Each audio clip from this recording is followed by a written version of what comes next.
happened last time? I remember where I was at the end. Okay. Was last session the one with the family dinner? No, that was the one before. That was the one before, yeah. Last session You we remember wrapped that. up. Yeah, last session we wrapped up the fight after the dinner. Uh-huh. And then we had Kid Reaper and the weird fucking Juggernaut gems or whatever they were. Yeah. I forgot what they were called. Didn't we find out his sister was like the leader of? Yeah, like, his sister is Miss Mystic. Yep, I remember that. And he's trying to solve a crime with... He's trying to prevent that group of supervillains from collecting the gems without letting his sister know. And Gollum manipulated you into helping him. Yes, of course. As is his custom. Right. Yeah. And then Jacket got mad at me because I said I hate this team, basically. And apparently stormed entirely out of the episode. Yeah, well, I think your exact words were, I don't hate this team. It was, I don't trust her. No, it wasn't even that. It was something more like, I don't want to be here. Or something like that. Sometimes you have to work with people you don't want to. Yeah, it was something. That's what it was. Yeah, it was something about, like, I don't want to be a part of this team. Like, I have no interest in being a part of a superhero team. Like, I'm just... Okay. Yeah, you said sometimes you have to work with people you don't like or something, people you don't want to work with. And Kid Reaper said, like her, pointing at Jacket, and you didn't say anything.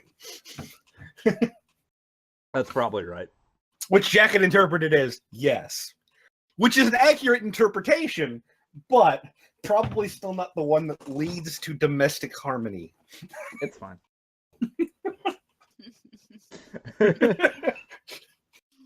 Yeah, and then Jacket got mad and stormed off. So then Wakuna tried to comfort her, as is her way. Yes. And then Jacket got mad at Wakuna again. Like, there was a lot of trying to fast walk away and not, like... Powers? Yeah. It was like, you have super speed, you could just leave. And Jacket's like, no, I just turn and walk away. And it's like, oh, okay, Wakuna's just gonna follow you again. Yes, like, yes. Yeah, that was a beat. And I remember Gollum tracked down some bank information that on a account that Kid Reaper had given us that all tied back to some like mastermind villain. Jackal. A team. Yeah, Jackal. Yeah. And yes. And it tied to Mist and there's some others. The Briar, the plant lady, and then some bad guy with and then some bad guy with super speed. Yeah, that we haven't seen before.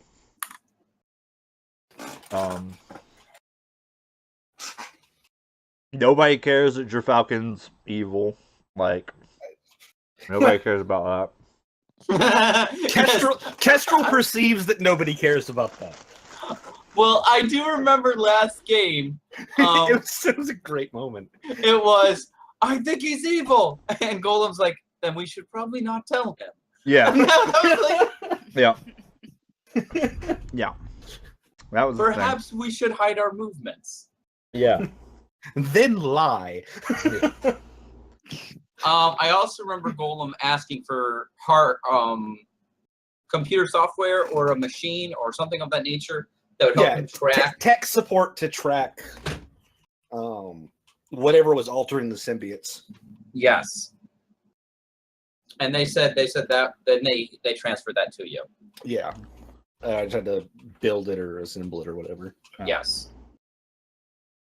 Then Kid Reaper and I went to go stake out a place where the gems are. Yeah. I remember that. Yeah. That was a great time. And he wanted to talk about his feelings with you. Yeah. Hey, he hasn't had anyone to talk about his feelings in a long time. And he really won the lottery. Out of all of the people he could have been paired with to have humanizing, empathetic moments, he got Kestrel. I just want to point out that out of everybody on the team, you are worse than the alien at talking about human feelings. Yeah, human feelings are dumb. They don't help you punch crime. Right. At all. Oh, God. human feelings are only good if other people are feeling them and you get to control them. Yeah, exactly. Like, To be fair, that's also Gollum's outlook. Yeah, yes. But Golem, no See one. that? Golem is so alien. Everyone is kind of, when Golem does something a little, mechanical, everyone's like, that's just him being a robot. yep. When the human does it, it's like, you're wrong a with you? monster. Yeah, exactly. Yep. He can get away with it. And In me, it's just endearing. Yeah, Everyone exactly. just likes me better for it. like, oh, Golem, you scamp. Meanwhile, I'm over here assembling dear. a trove of classified stolen information. Yeah. Yeah, Golem has like a kleptomaniac problem. Only with data. I mean, that still counts. Like, I still remember the first game. They were like, yeah, this has data on it. You were like, I probably shouldn't, but it looks so yummy. hell, It could be a clue. Just one, he said, like potato chips. I'll just take one. Oh, Or all yep. of it. So then after Might like even take all of after it. Kid Reaper and I had our heart to heart, well, it went really well. heart to whatever pumps your blood. Yeah, I mean, he talked at me, and I was like, "Look, I don't care about any of this. I'm just here to help people. That's yeah, it. That's it." Yeah. Then there was like something across the street at the museum or bank or whatever it is. I think it's a museum. So I gave him my communicator and was like, if something bad happened, I don't even think I said if something bad happens. I gave him something. You gave him a communicator. I Yeah. gave him a communicator and I gave him some condition for like calling people. It was like if you weren't back out or if something went Yeah, down or I was something like, if I don't that. come back out, like let somebody know or something. Like, Yes. and then But I he- went, yeah. As soon as you left, I think he was calling people. Yeah, because he was I mean, really, he was just just excited to have a really- communicator. Yeah, he thought that meant he was on the team, and Yes. Oh, yeah. Yeah, Yeah. he did. yeah, because he specifically was like, "Oh, I get this," and I was like, "I'm taking that back when I get back." Yeah. He was so excited to be part of the team. No. You're like, no. I'm No, like, that's no. temporary. You don't get to keep that. Yeah, and so then I went into the museum, and there were 3 supervillains there. And then we Yes. stopped. And that was the dramatic stop, That was the cliffhanger. It was the cliffhanger for 3 weeks. And then the publisher, we're going to put this issue on a hiatus for now. Yeah. So, when I used to play in old role-playing games where we had characters drop, we were like, yeah, he got a better offer from another TV show. We'd always speculate with if the characters were played by actors, like this one's in drug rehab, that actor got pregnant, and so they didn't want to be on the show anymore. Was I that don't know. happened to Morpho? Yeah, that's what happened to Morpho.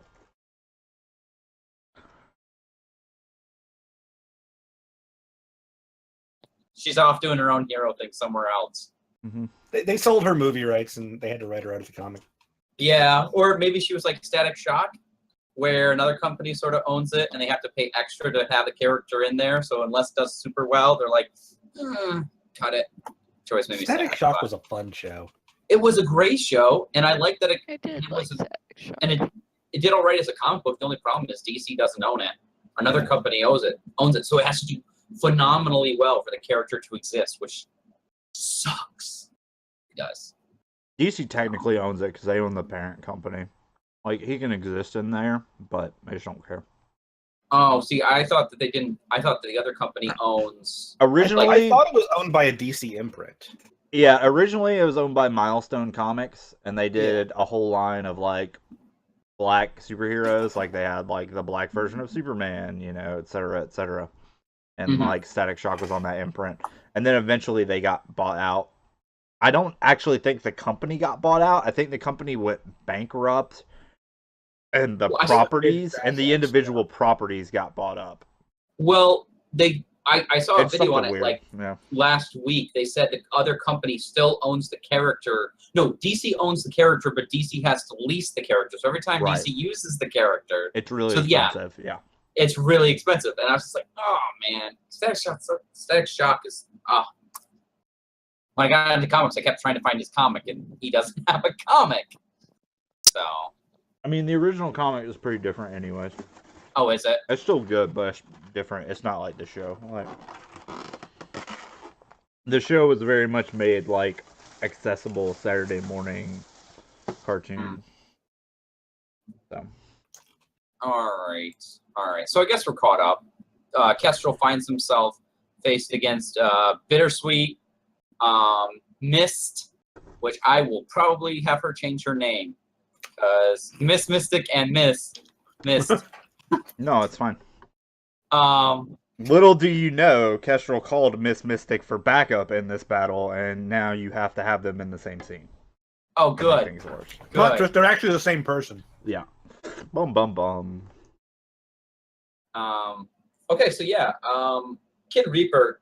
Wakuna, do you remember what you were doing right when it cut out?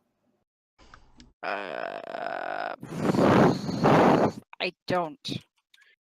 Was there a fake news comment? Was that last week or this week? She got interviewed by the news. Yeah, that was last week. That was last game? After I got Yeah, she went out heroing after she got pissed off at Jacket. That's okay. No, you went out heroing with Jacket. That's right, because Jacket says you're deformed. That I it? remember. Yeah, Wow. Jacket said that Kestrel was like Bald. bald. Oh yeah. Yeah, I lost all my hair. Okay, because I even have that written down. I wrote down potential conflicts, and that's on there. Potential conflicts, us. Pretty much. I just have a big circle around the team. Yeah. Conflict right there. Yeah, but I can't remember what your character was up to. But I think we just left your character out and about. Yeah, I think after she and Jacket split up, that was the end of it. Yeah, because I know there was a scene where Jacket went home to see her parents. Yeah, Right. because her parents were fighting. Yeah. Okay. Because I remember she had Her that good- parents were separating. oh, that's right. Well, I remember us making that joke, but I don't remember if that was actually a thing. But it was actually a thing. He was leaving. Yes, he's going to a boot camp kind of place. Because there shouldn't be any more superheroes, and Aegis is the way to take care of that. That's true. So, all right. So, if I remember correctly, Kestrel, we set it up that they all saw you. Like Yeah. you're, like they're all standing there, and they're like, "Oh, hello there." Yeah, it's a stare down. Yeah, and Kid Reaper, as soon as you disappeared, because if I remember correctly, when you walked through, it was actually a dome. It was actually an illusion. Yeah. And Yeah. so when you walked through, you disappeared. So right away, Kid Reaper was just kind of like, hey, everybody, I'm part of the team. And Kestrel officially made me part of the team. Please acknowledge that. just so we all know, but he's gone in. We're at this location. We could probably use some backup. I will be there shortly. All right, cool. Wait for backup. I don't know. He might need help right now. I really think I should go in there. As an equal member of the team, I really think I should go in and help. Wait for backup. Sure, I'm gonna do that. He's not gonna do that, is he? I think you should roll to provoke him. Waku, Yes. so Am I there? You weren't there yet. You were just out and about in the town. You could get there probably quickly. Start pedaling. I can. Yeah. I can start pedaling. I mean, That's what I thought. I'm like, I if it's can't down, very if it's close. down a hill, like I'm there's a gonna bike fly path? by and pick her up. I don't know. I'm putting in my location now into this thing. Did he give us watches as communicators? Yeah. Or was it like just They're earbuds? ambiguously whatever you need it to be. Okay. Yeah. I assume I'm they have- turning on the GPS signal so Gollum can come find me. That's assuming the GPS signal ever turns off. Right. Knowing Gerfalcon, they probably don't come with an off. No. They probably come with a button that says off, but I don't think it actually has anything. Yeah. That was my question. Do you guys get those communicators from your Falcon? I would need to check the PDF. I thought they were all part of Kestrel's hand-me-down package. Yeah. To go. Yeah, that's what I thought. Yeah, everything the protege gets is technically like from their Mentor's mentor. resources. Yeah. Yeah. Okay. So yeah, Kestrel, as you look at it, as you're standing there, because don't worry, the team is probably coming. I mean, Kestrel's not really concerned about the team coming. he's just like, I'm doing this on my own. Yeah, absolutely. Miss looks at you and she goes, "Wow, I wasn't expecting this. This is a pleasant surprise." Do they have like the whatever it is, like the gym or whatever the thing is we're supposed to be protecting? Like, no, they don't have it in their hands yet. okay, It looks like they were looking for it when you showed up. okay.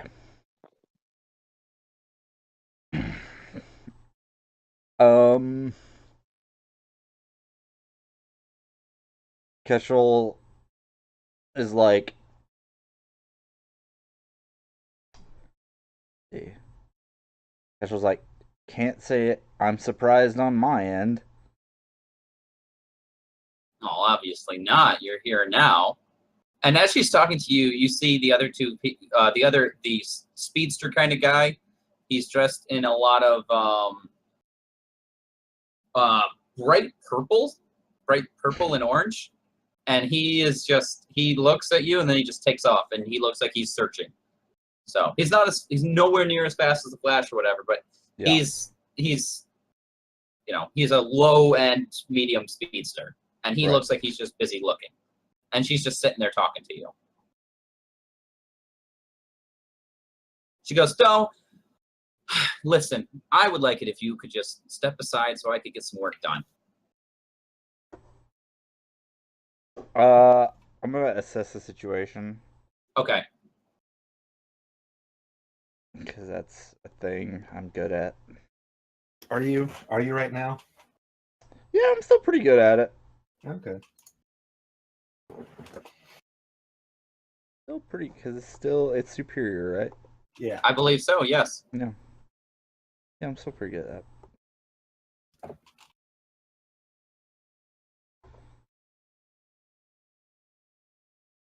Nice. You Yeah. succeeded. Alrighty.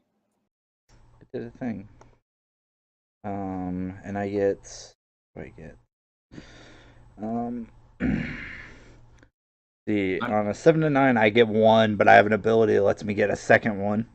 Oh, okay. Yeah.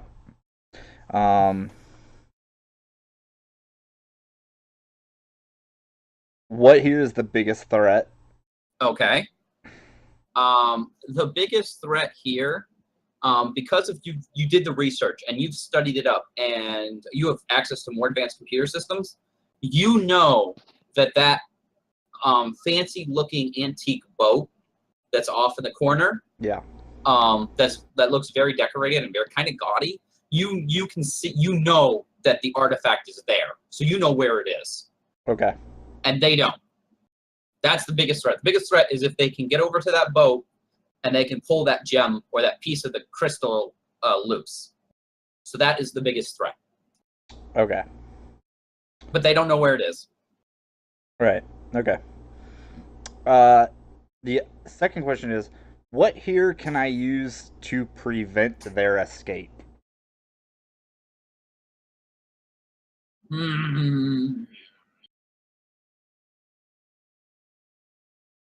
Because, like, every time we've dealt with Bittersweet, she's fucking, like, tunneled out and bailed on us. Every time. Also known as the one time. Twice. Twice. She was the plant person that we fought when we first ran into Miss Mystic and whatever, right? Wasn't she? We fought her plant monster. I don't know if we fought her. I don't think she was ever. That counts. But yes, she got away. Yes, but you guys didn't fight her. But yes, okay. Well, if your question is particularly how do you try stopping all of them, or how do you stop her particularly? I just want to prevent them from escaping.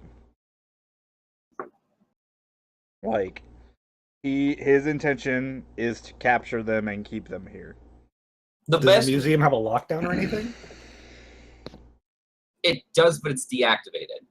So there's kind of two ways. If you could find some way to put a barrier around the whole place, or to jumpstart the lockdown.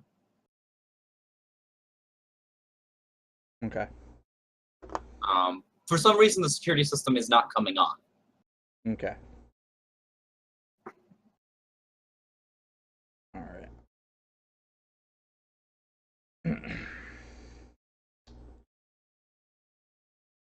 Okay, well, that's all my questions. Okay. Are they going to say anything else, or is she just like kind of riffing and trying to keep me distracted while the dude looks for it? She's pretty much just trying to talk to you and keep you distracted, as Bittersweet is kind of going around behind you. Yeah. Like, she's sort of like taunting, and then she looks at you and she goes, so, I always thought you were probably cute under that mask until I saw the news about your disfigurement. That's fair. Has he heard that news yet? No. No. I mean, hard to believe that your teammate Jacket would spill it all. Is the super speedster guy, like, is he looking everywhere, like, meticulous? Like, is it a thing where, like, he passes by me at any points, or is he, like, off somewhere else? He might pass you every once in a while. Like, okay. He seems like he's not a very focused person right now. Right. Right.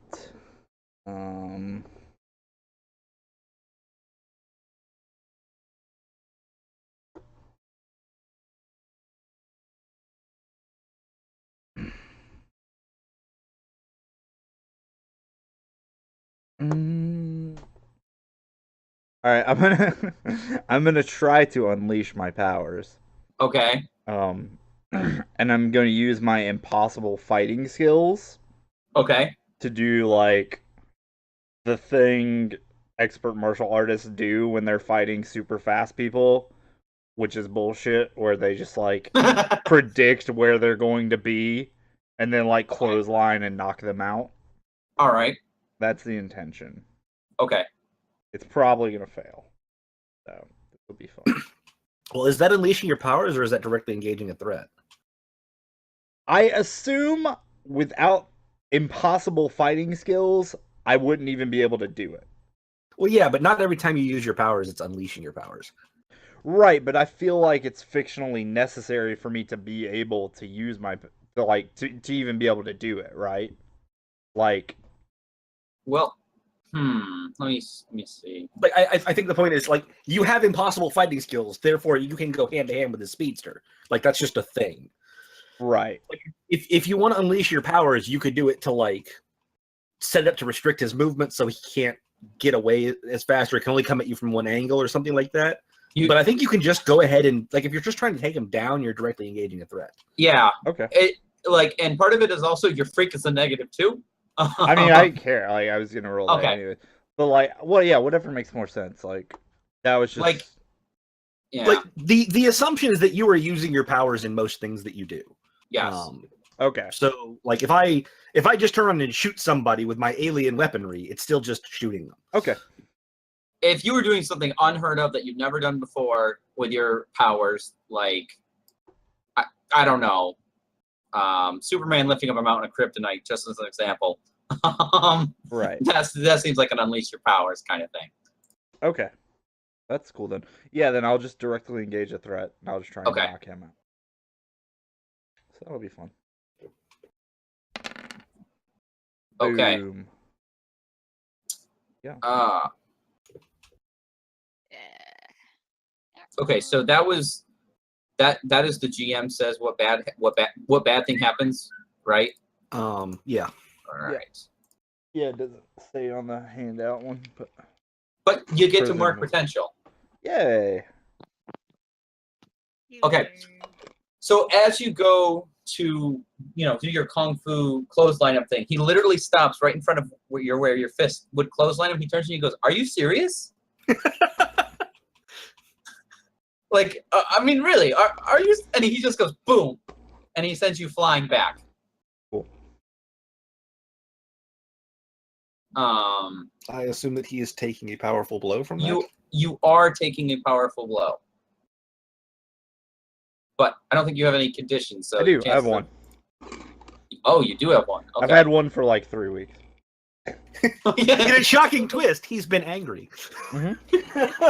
Yeah. It may have been hard to distinguish from all of the other times.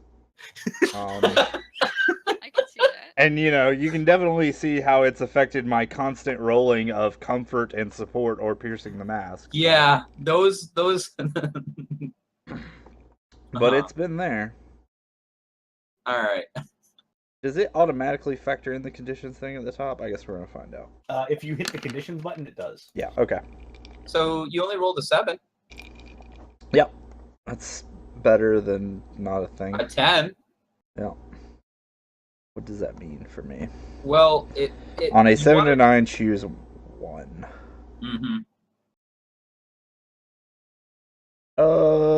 I guess I give ground. They get an opportunity.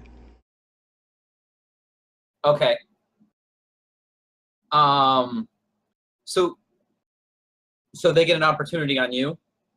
It just So says they get an opportunity. It just says they get an opportunity. So like that might mean they figure out where the gem is, or Yeah, You know. but I'm trying to think how that would exactly how they. it doesn't necessarily have to come out as a result of him being struck. It's just, and then the narrative beat happens. I mean, so. if you want them to discover the gem, then he does a powerful blow. It pushes me back into the boat, and it knocks the gem loose, and it falls on the floor beside me conveniently. That is rather clever. I'm glad I I've like got that. players can do to GM for me. That's why I love Apocalypse Instant Fate. I don't have to do half as much shit. Right? Collaborative Exactly. collaborative systems are just better. I mean, I would agree. I would agree. So yeah, that happens. You go flying, that smashes, and then he goes, "Oh well, look what we have here." And around that time, that's the time where I assume Golem and what? Wakuna show up. I'm sorry, I just meant. I'm gonna run to the store, grab some stuff. but what about Kid Reaper? What about Okay, Kid Reaper? Wow. Wow, Okay. You're the reason he's here. I'll see you. No, I'm the reason you're here. That's also You're true. the reason he's here. Ugh. All right. I'm sorry. What happened? Nothing. We were just joking. I asked, what about Kid Reaper? Well, I assume that we are rallying with him outside. Since... Yeah. So what I'm seeing is Kid Reaper's waiting there, and he actually waited. Wow. Okay. But Okay. he's not on the perch anymore. He's like right outside the illusion. And so when he sees you guys coming, he's like, "Come on, come on!" And then just charges into whatever the fuck vanished. Yes. So he waited till he could see you. Yeah, that's technically correct. And over the walkie-talkie, Kestrel, we're coming for you. Reinforcements are here. I mean, I don't have a communicator. I gave him mine. So I thought you gave him a spare. no, No, he gave him I gave him his. mine. Oh, But he doesn't know that. Yeah, I'm fine with him being that dumb. yeah. He originally wasn't. It just in the last game, that's how it worked out. I was like, I mean, to be fair, he didn't do a whole lot prior to that. The most No. intelligent thing he did was flee the scene. Yeah, this. that's- Okay, yeah. that was his Yes. MO. His MO Yeah. was show up with a villain and then run away. Like, No, but his few little conversations he had was like, yeah, I can handle myself. But then I was like, oh yeah, it's just way better for him to be this other person. So I was like, I want to play him as a beacon, but powers, but totally incompetent. You would Because- not be the first author to rewrite a character after their first scene. Yeah. Okay, so yeah, Kid Reaper took off in, and you two are there standing there, and you got no message back from Jacket.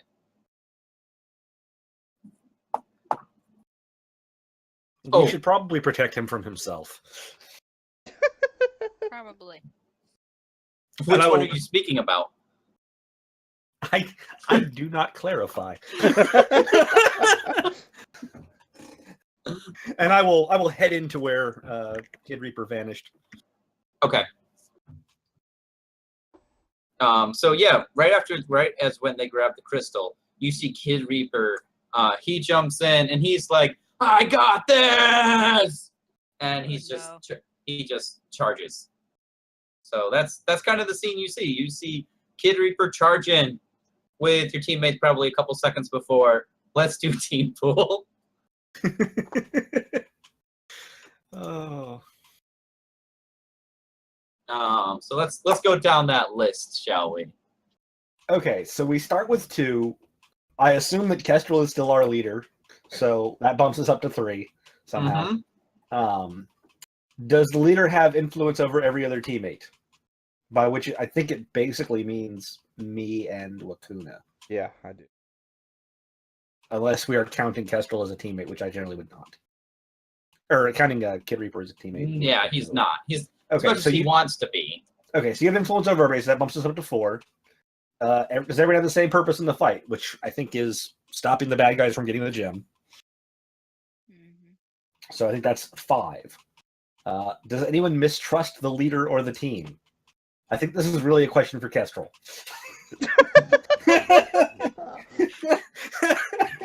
I could see that. Kestrel, do you mistrust the team?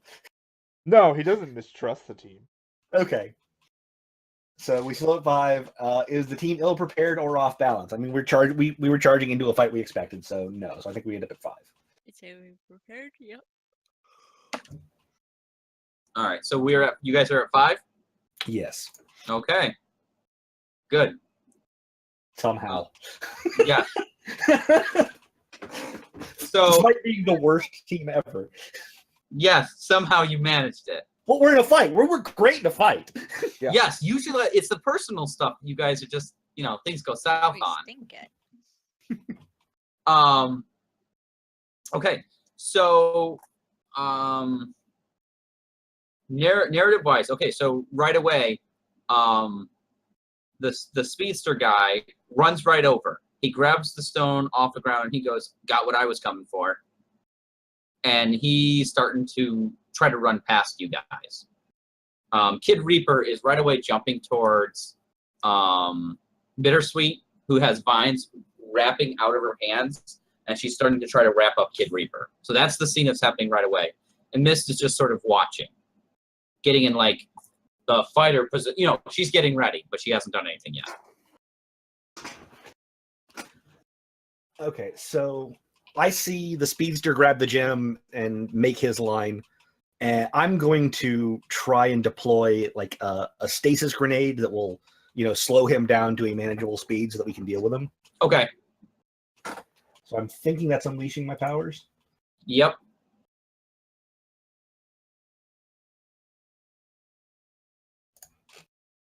Oh, nice. Okay, so that gives me the option of it's not going to last very long, or I get to.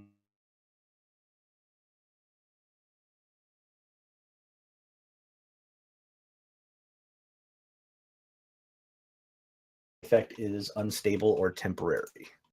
Okay, and you Um, fired like a sonic. It's like a little sphere that emits a field that's supposed to slow everything in it down. Okay.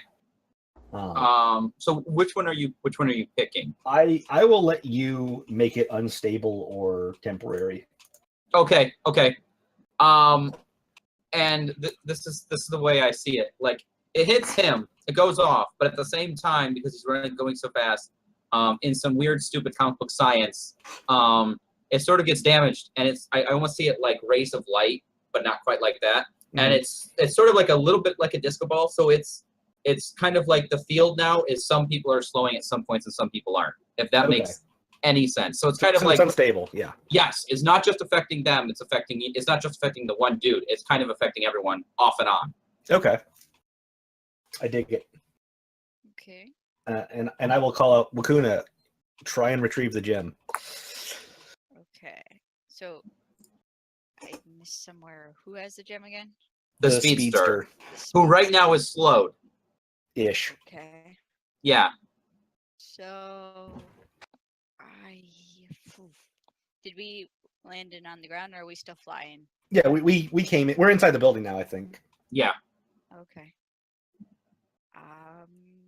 Okay. I'll try and run after the speedster and see if I can knock him down to get the gem out of his hands.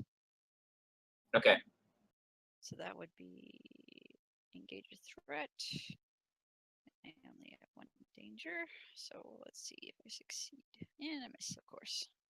But I mark a potential. Well, All unless right. we can assist you. So you're at a 5, so that's 2 to get up higher. So if we get up to a 7, then you can take the gem away from him. Okay. I was actually going to ask Gollum to get me back up in the air and see if we could he could pick me up and then drop me on him. See if that would work. Yeah, I mean, like, I'd probably trip. Like, yeah, as we came in, I pulled out and threw the spear, and then I kind of like followed the spear by kind of throwing you at him. Mm-hmm. That gives you 1. Kestrel, have you got anything since you were right next to him when he grabbed the gem? Yeah, I mean, I guess I can shout out like which hand it's in or something like that, so that she actually knows, like, you know, where. Or even just trying to kind of get in his way so he can't get away as quicker. Or trip him. Sure. Trip him. All right. So then you're at a 7. Yep. And so on a 7 with directly engage, I think one of our options is Take something from them. Yes, take something away.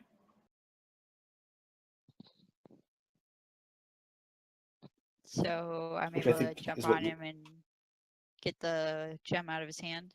Yep. So Yes. you trade blows with him and come out of it with the gem. Yes. Okay. But you have the gem in your hand, and then he puts his hands on your throat, and he's just starting to go, pum, pum, pum, pum, pum, pum, like he is starting to, like, Bounce rapidly you off hit. the boat. Yes, like, yeah, or against the ground or the wall. Like, he is just like, his goal is to take you out, sort of. Yeah.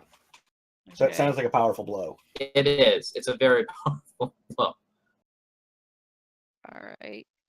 So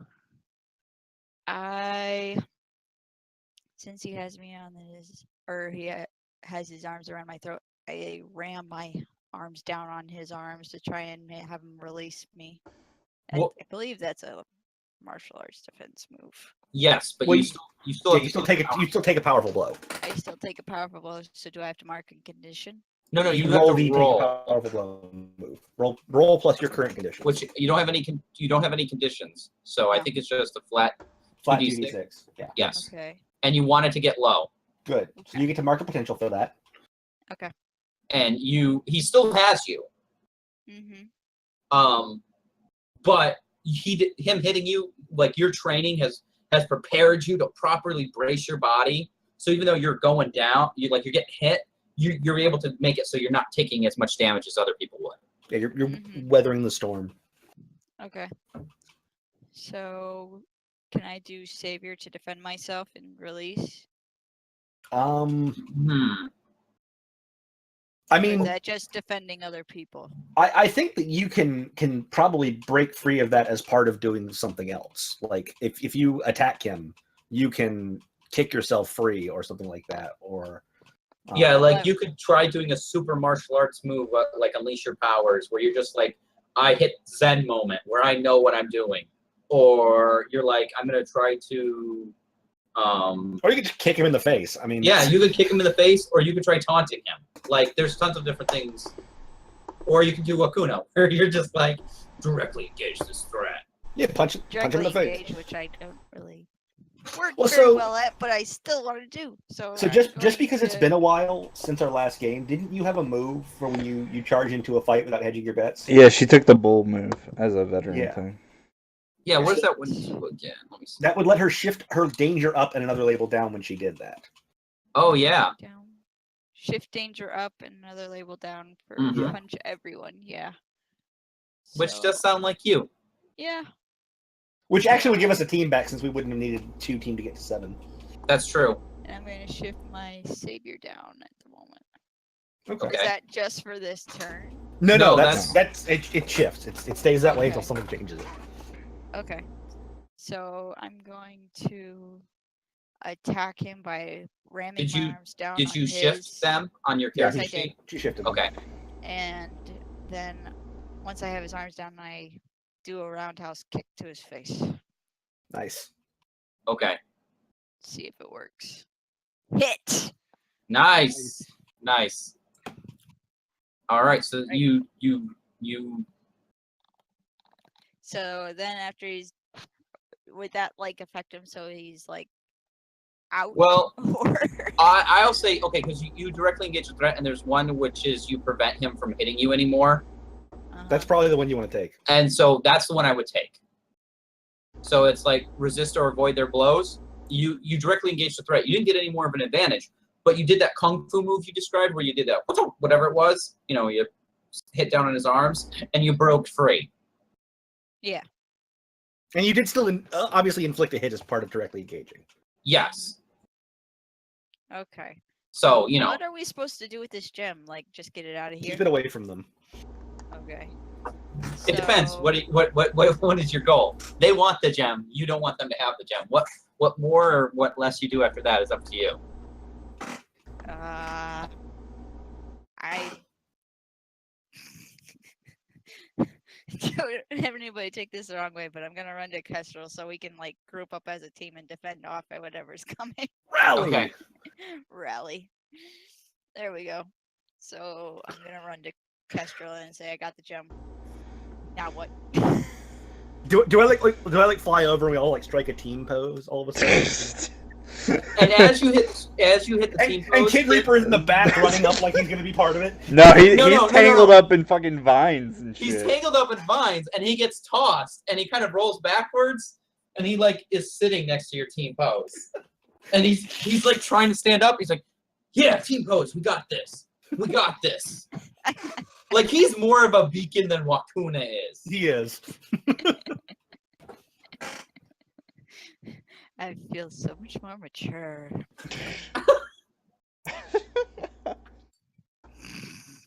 Not that I'm that much better, but I did just complete a roundhouse kick against. You did a just speed- deck a speedster in the so schnoz. I'm happy. And you see their speedster like, okay, all right, guess we gotta get serious. And excuse me. So who's holding the gem right now? I I am. think Wakuna is I holding it like think she I'm gonna passes give out it to someone. Kestrel because he's probably better at keeping track of it than I am. Sure, don't give it to Okay. the guy who can literally hold it in his body. Give it to the guy with hands. She trusts her leader. I We had know. that moving speech last game where she goes, he may not be that good of a person, but he's a great leader. He cares about the true. team. It's true. Had Kestrel been there, he would have had an emotion. It's been a strange and unfamiliar Sorry, experience, I'm sure. Yep. You know, if anyone had ever said anything nice to him ever in his life.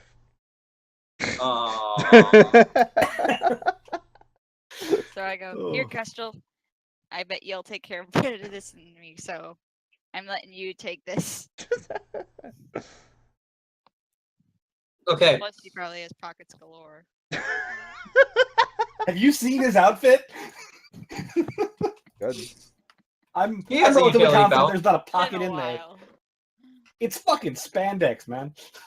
Now I gotta. He's let got- me see. He's got all the pockets of Superman. Oh my word! I just looked at the outfit. You're right. There isn't a lot of pockets The- for that thing. The only pouch on He's that got a outfit cape, is his though. crotch. Probably. I was expecting him to be more like Batman that has like the belt of all sorts. Yeah, of I think he has. gadgets and Well, he doesn't have gadgets though, does he? No, I don't have gadgets. He has detective skills and fighting skills. Yep, that's it. He's Batman without the gadgets. All I Yeah, got is he's skills. broke ass Batman. All I got is skills, son. Okay. So you literally see Bittersweet go, no, I'm not putting up with this crap, and she just starts you just see the ground starts cracking, and you hear like vines start coming up out of it, and Mist goes, no, we're not supposed to And as she says that, you hear like this erupting of like a loud trumpet and like a thundering roar.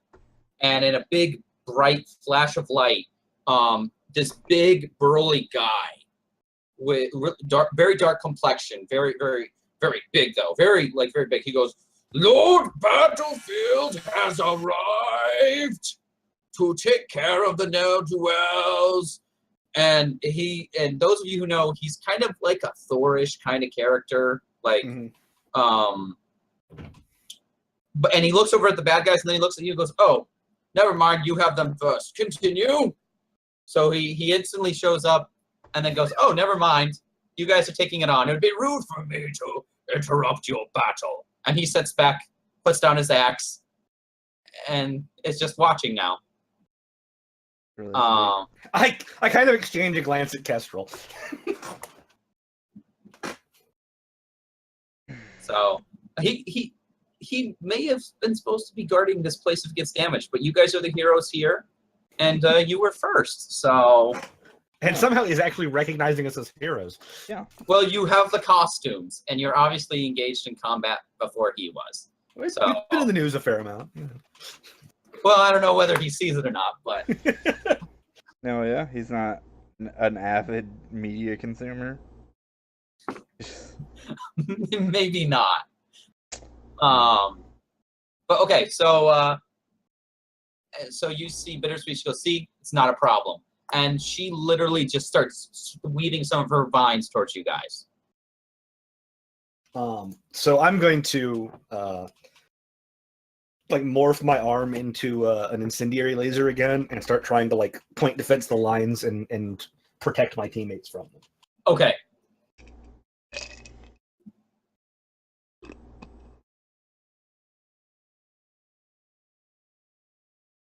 Damn, not bad for Nice. a 0. Nice. Good You got a 6. You rolled. Wow. Yeah. Nice. Let's see. On defend with a 7 to 9, I expose myself to danger or escalate the situation. I suspect I expose myself to danger by now having all of Bittersweet's attention on myself as I'm scorching up her vines. Oh yeah, so she's just full on you. Yeah. And So I also get to choose one, okay, go for it. and I will add a team to the pool. Okay. Oh,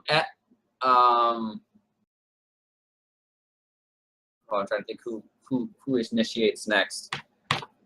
What's Mist doing? Mist is literally sitting in the back, just sort of watching. If Like I recall correctly, aren't her powers like shape-shifting and illusions illusions? Yeah. of the mystical persuasion. So Yes. when you look for her, you see her just up on a balcony, swinging her legs, watching the battle. Like, she doesn't look like she's doing anything. Which, being a shifty supervillain, means she's probably sneaking up on you to steal the gem. it could be that. Or she may not want to go dancing around the battlefield where lasers are flying. Yeah, or she's bailed, right? Like that's a thing. That's a thing. She's, like she's just decided to bounce at this point. Like it's not worth it. Yeah, that's I'm not probably, getting paid enough for this shit. It could be. It could be. Man. Okay. So the vines are wrapping around you. You're zapping them away, and Bittersweet's attention is fully on you. The speed guy comes running right towards Kestrel, because Kestrel has the gem now, right? Yeah. And so he's just running right towards you, and he goes, "Time for round 2, Junior." And he barrels. He tries to barrel right into you and trying to push you away from your other teammates. right. Can I roll defend for this? Who's going into him? The speedster guy is he's just ramming him right into him. Okay. I mean, Can I defend is intercept? normally not for yourself. Right. It's for other people. Well, it says someone or something. I'm just trying to protect the gem and make sure he doesn't get it. Okay. I can see okay. defending the gem, yeah. Yeah, That's what I'm doing. I can see that. Can My I intercept and try and do a kick to make him trip? Well, we can see what happens after Kestrel rolls. Okay. Oh my word! Nice. All right, now you guys are back to normal. Mm-hmm. I did a roll. What do I get on that? I get some- 10 to a You can add a team to the pool. You can take influence over someone you protect. I hope the gym isn't sentient. Clear condition. I'm a clear condition. that sounds like a good idea. Yeah. Something about hitting people makes you feel happy. I feel better. We should be back up to 5 team, by the way. Yeah, okay. All right. So as all this is going on, as Golem is being distracted, sort of by all of the vines. So Golem's being distracted. Kestrel's working on this.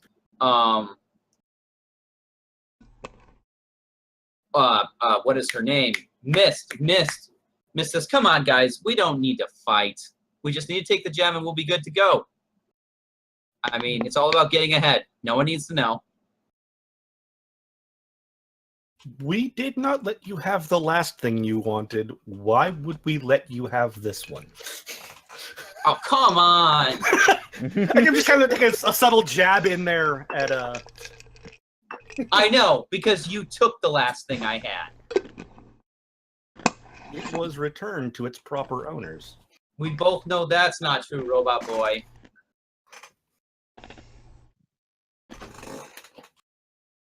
I mean, let's face it. I mean, you chose to keep the data, which ended up letting your other teammate get hurt. Wait, what? What is she referring to? She's referring to something that you don't know about yet. Oh. Uh-oh. I mean, don't get me wrong. I just wanted the information. I mean, if Morko would have just listened, everything would have gone better for her. I didn't know what they were going to do. But it's okay. People look after their own. And you only cared about your stuff. And that's what we're doing. We're looking after our stuff. And our interests. What have you done to Morpho?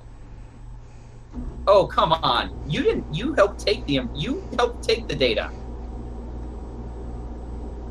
What are you even talking about? She looks a little confused. She goes, that the data I was trying to take, you and the robot took it? I am not a robot. Sorry, the alien robot. I am still not a robot. What did you take then? What was it? Granted, all this is happening while there's vines and everything wrapped around. No, this is totally a thing that happens in teenage superhero fights. It is. Actor in the middle of fighting. Yeah.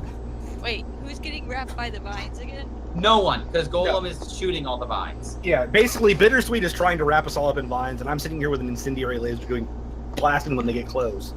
And the speedster keeps running in as Kestrel just keeps deflecting him. Yeah. And You're chatting with the illusionist. Yes, she's just trying to talk to all of you. Gollum will glance over to Kuna.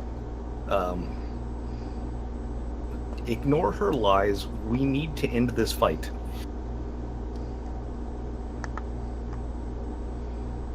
No, I'm just confused. I'm willing to provoke you if it would make you feel better.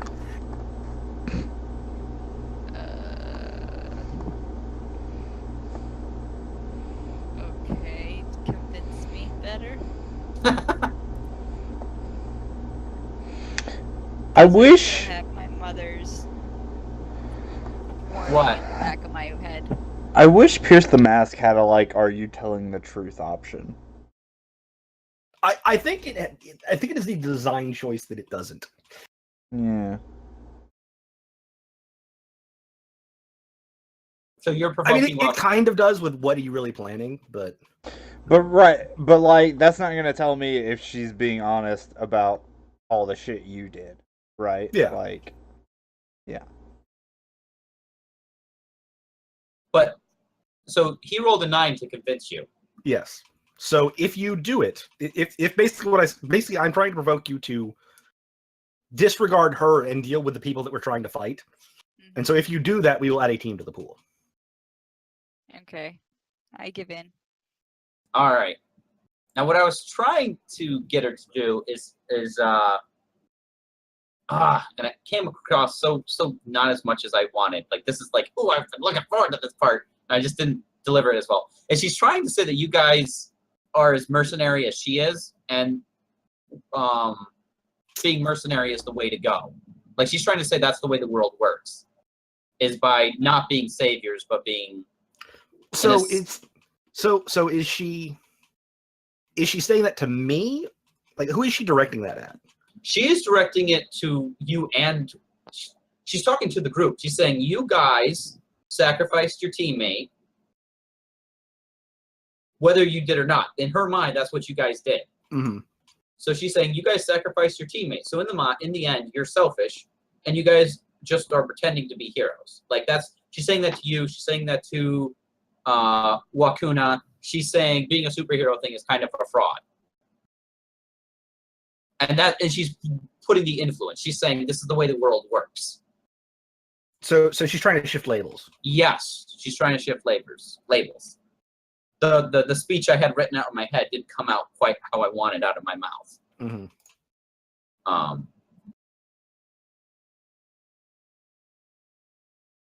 So I mean, what is she trying to shift? Obviously, Savior down. But... She's trying to shift Savior down and maybe Danger up, or Danger or Superior. I'm not sure which.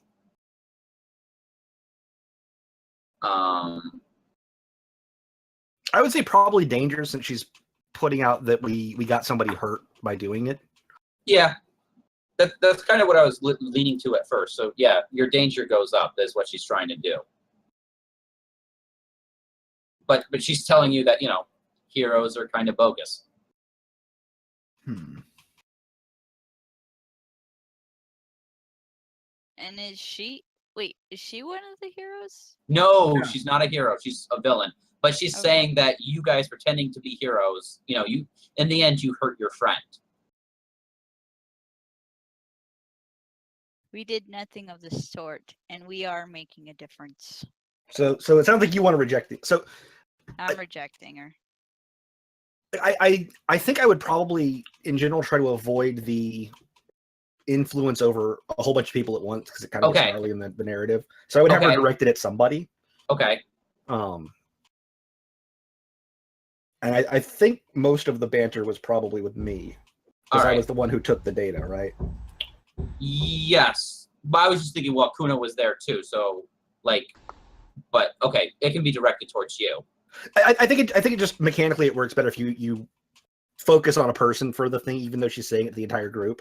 Okay, we can do that. Because I'm just thinking, like, last time when we were doing the thing with Bittersweet, where we all had to. Yeah, that was a bit of a chain. Yeah, it got kind of chaotic there. Okay. So I am.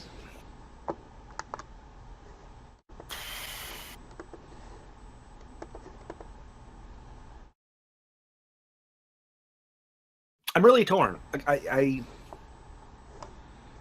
kind of think that to a degree he's not really putting up much of an argument, because in his mind he was doing what needed to be done for the task, right? Mm-hmm.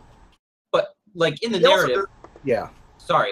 Can I still interject, because she was speaking vaguely, and say we're not listening to you and do it? I mean, you could respond. That's fine. But mechanically, he's the one that's responding. And this stuff, the beginning of this did happen with Morpho, but Morpho never told the team what was going on. How people were putting pressure. She's made some allusions to Morpho getting harmed, but we don't know anything about that.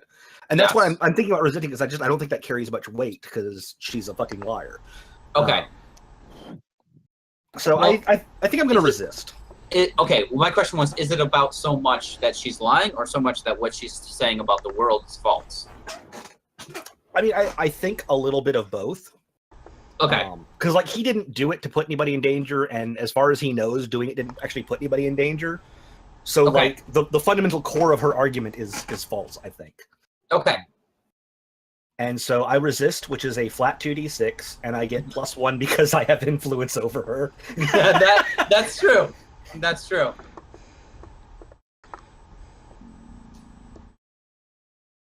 Okay, boom, that's an 8. Woo. Okay, so 7, I choose one.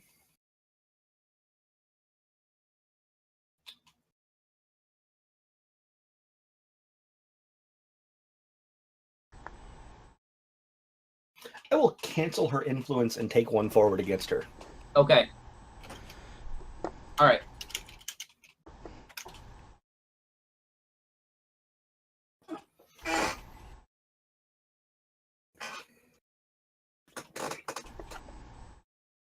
So you guys totally totally don't listen to her words. Yeah. And then I was provoking Lacuna to get into the fight. I think Kestrel listens to her, like specifically about the golem stuff, but not necessarily like not during a fight. Like not her views on the world. He's not taking anything about him to heart. He's just now more suspicious of Gollum. Yes. Yeah. Okay.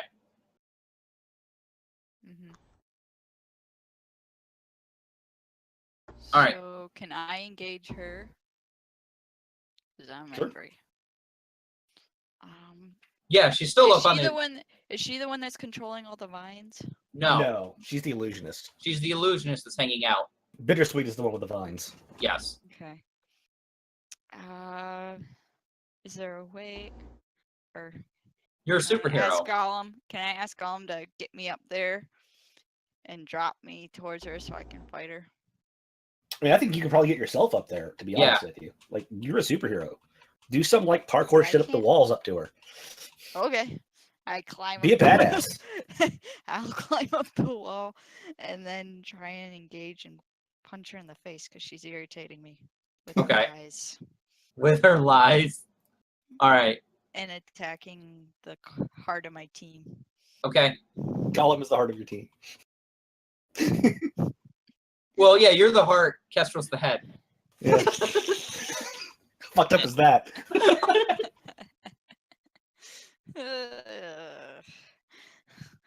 Okay, so that would be engage a threat. So Yes. danger. Stick her in the schnoz. Yes, I'm trying to hit her in the schnoz. I don't know if it'll work though. Did it work? It You rolled a works. 7. You get to pick a thing. Punched her in the face.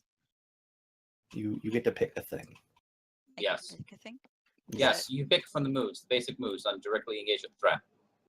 Resist or avoid their blows, take something from them, create an opportunity for your allies, impress, surprise, or frighten the opposition.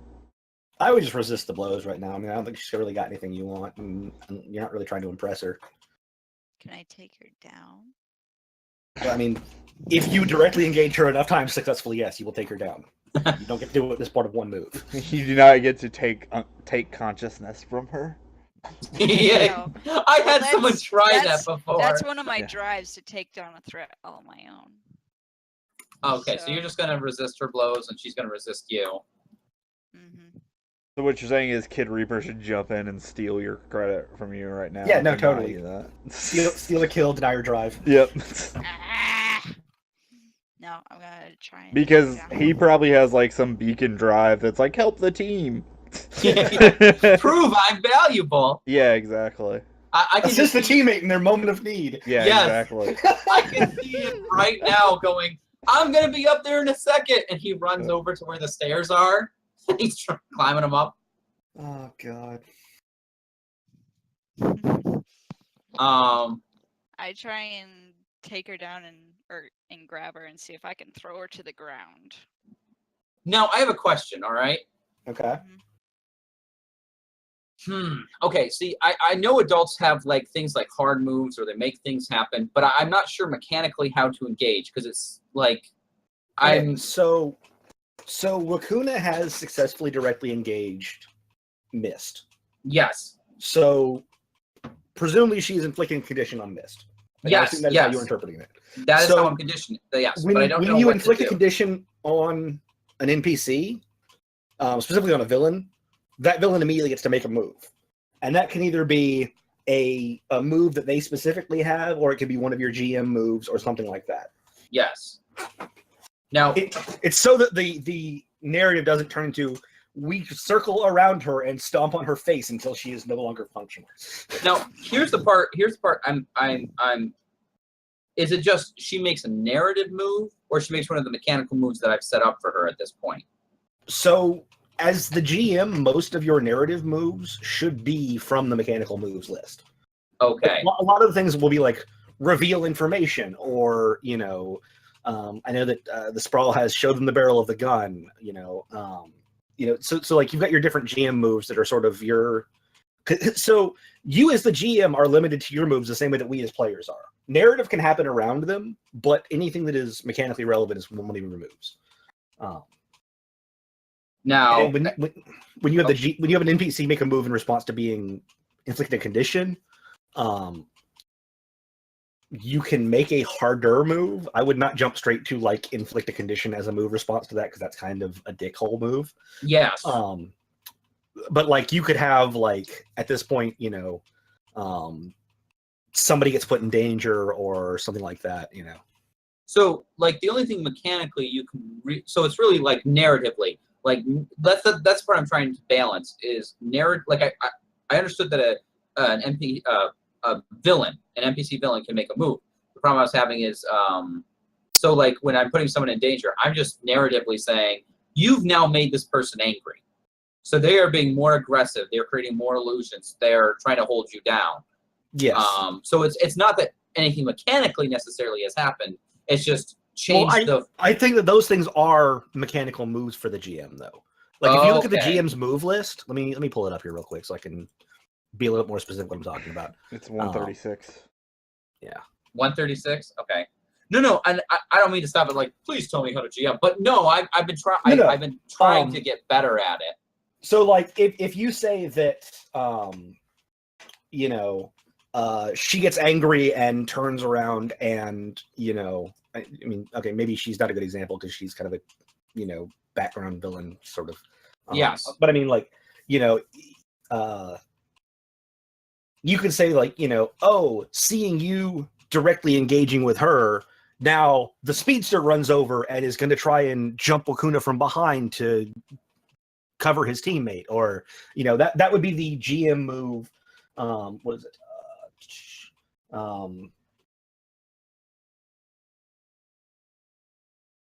Turn their move back on them, or make them pay a price for victory, or it could be put innocents in danger. So your thing should be those kind of moves. Those shape how the narrative. That's how you steer the narrative, kind of thing. You know what I mean?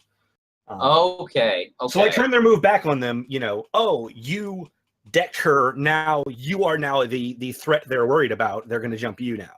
That's turn the move back on them. Got it. Okay. And like when she was talking, that was the move. Tell them who they are or who they should be. Yes. So those are your GM moves. That's what she was doing. Yeah. Okay. All right. No, I wanted to make sure I was engaging you guys with more mechanically, because I feel like sometimes we just do the same thing, and I feel like that's my failing of not having a more deeper understanding of it. I think it's just that in Apocalypse Engine, in these kind of games, the difference between mechanical and narrative is not as big as it is sometimes. Like sometimes something that is narrative is also mechanical. Okay. Putting somebody in danger, that kind of thing. Okay. So here's what I was thinking, Wakuna. Okay. Uh-huh. Because you trade blows, so you resist her blows, right? Mm-hmm. All right. But she just ends up creating a couple more illusions of her, and they just come running towards you. Okay. Okay. And they're trying to grab you, and they are trying to they're grabbing onto you, and they're like pushing you. Like they grab onto you and they hurl you and them with you off the balcony. It's kind of what they're going for. So you're like just beginning to fall. All right.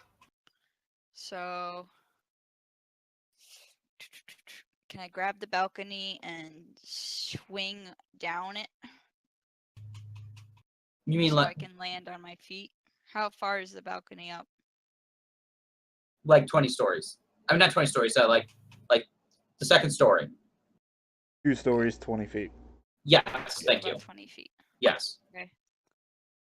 So I'm going to grab the balcony and try and swing myself down farther out of their way so I can pull myself back up. So you're gonna try and catch onto the balcony and shake them loose. Let them keep falling. Yeah. Okay. That's probably unleashing your powers, Yeah. because you are overcoming an obstacle, which are these illusionary clones. Mm-hmm. So I can just see it though, because they grab onto you, they fall over, and you're falling over with them, and then you're like trying to grab on. Yes. Okay. Did I succeed? You did not succeed.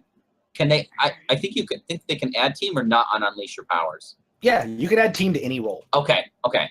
Like, Alright. I think you can actually add team to resisting influence if somebody wants to give you a, like, if I needed a team and Mukuna was like, you're full of shit, Mm-hmm. like that could be a way to add team too. Like the conversation that I had with her where, we were going back and forth, that could have been directly engaging a threat. It doesn't necessarily have to mean punching it. Okay.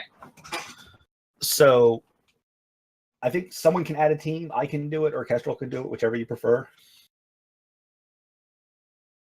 I'd probably yell for Gollum because he can fly.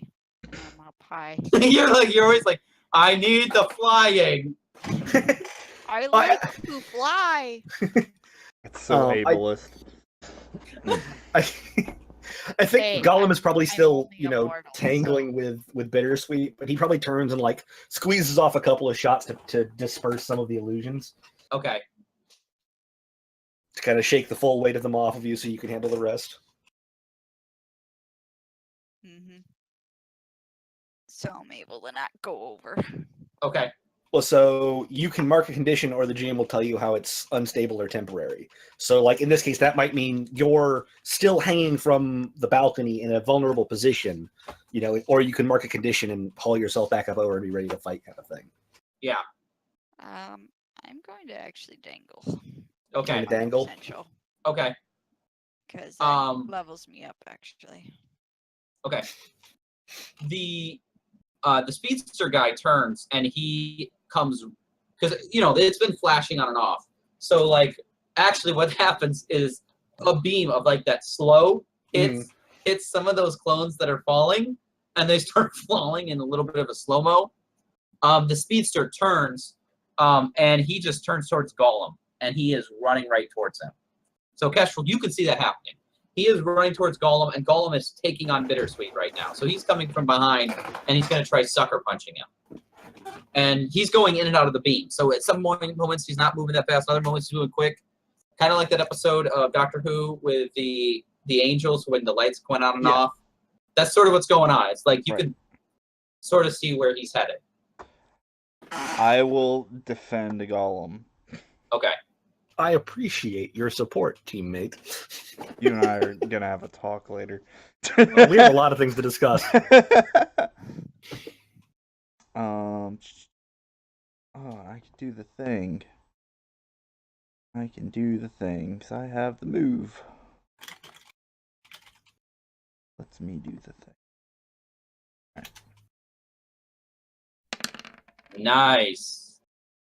Sweet. You got a +3 on that? Wow. I have defender, or I know what I am, so I just got to shift it up. Yeah, so you shift your savior up. Yep. You better hope nobody pushes your savior up again. Yeah, whatever. What are they gonna do? Make me angry again? Or guilty. Well, hey, they need to make you feel like a savior, and because you're a savior, you're not a freak. You're something special. Yep. So is this considered a, what is this? Is this an NPC or? Yeah, it's an NPC threat. Yeah. Okay. Yeah. All right. So you can add a team to the pool, take influence over me, which I think you already have, or clear a condition. How's that? Oh, Don't but you're also narratively defending, right? So Right. he's succeeding So, yeah. defending. So yeah, I am kept safe. Yeah. Don't I get something if I already have influence over you and I take it again? Like I get to shift your You labels? get to shift two of my labels, yeah. See what your labels look like, buddy.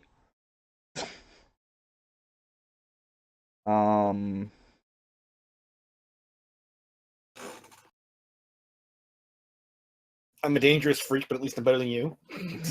That actually sounds like a teenage move. Like it has the right amount of I'm happy with who I am, but I'm really gonna judge you more. Yeah, not anymore, because I'm gonna shift your superior down and your danger up. Okay. Yeah. Okay. Alright.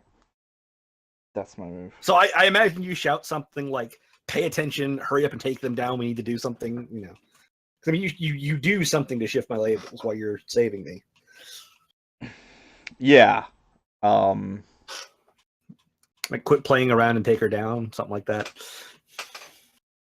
Yeah, like, because I guess, like, also the action is, like, I just keep getting in the dude's way and, like, tangling him up.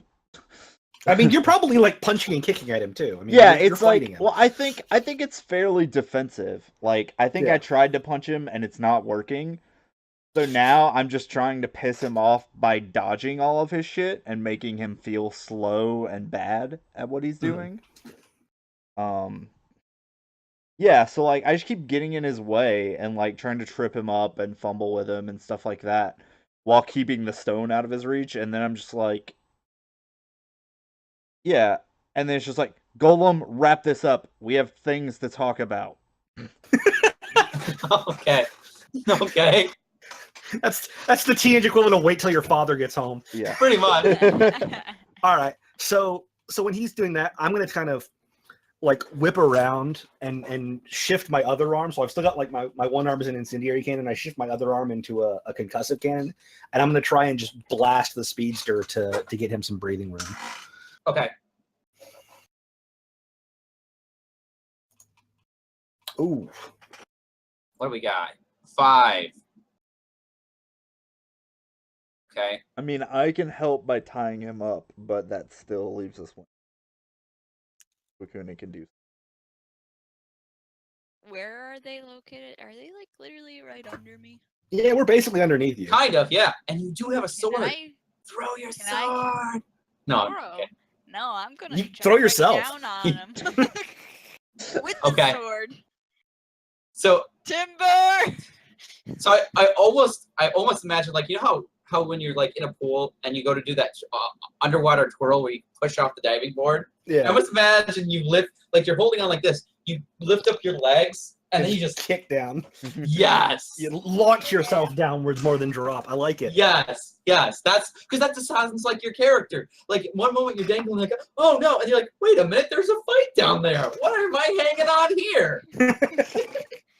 Coming Okay. down. So that kicks me up to a 7. Okay. And you were trying to attack the speedster. Yeah, I was blasting the speedster. So, well, Kuna, if you're okay, if you want to, this should be as a GM thinking of something. Is you jumped down and dove at him with your sword and shield, and that sort of made him move. So now he's more. Yeah, like, you cut off the route he was going to dodge through to get out. Yes. Because everywhere else he had to go through the slow effect and wouldn't have made it. So He wasn't expecting someone to not cannonball, but dive towards the ground towards him. okay, so he So I do a comfort or support. and No. I have to roll No, a you were just comfort you check. gave a no plus you one. give me a +1 from the Yeah. team. So our team's Oh. at 3 now? Because that's a plus Yeah. from each person. Yeah. Okay.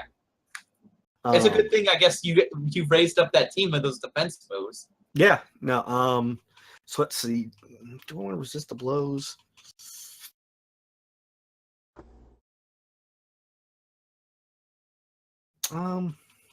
Yeah, I'm gonna resist the blows. Okay.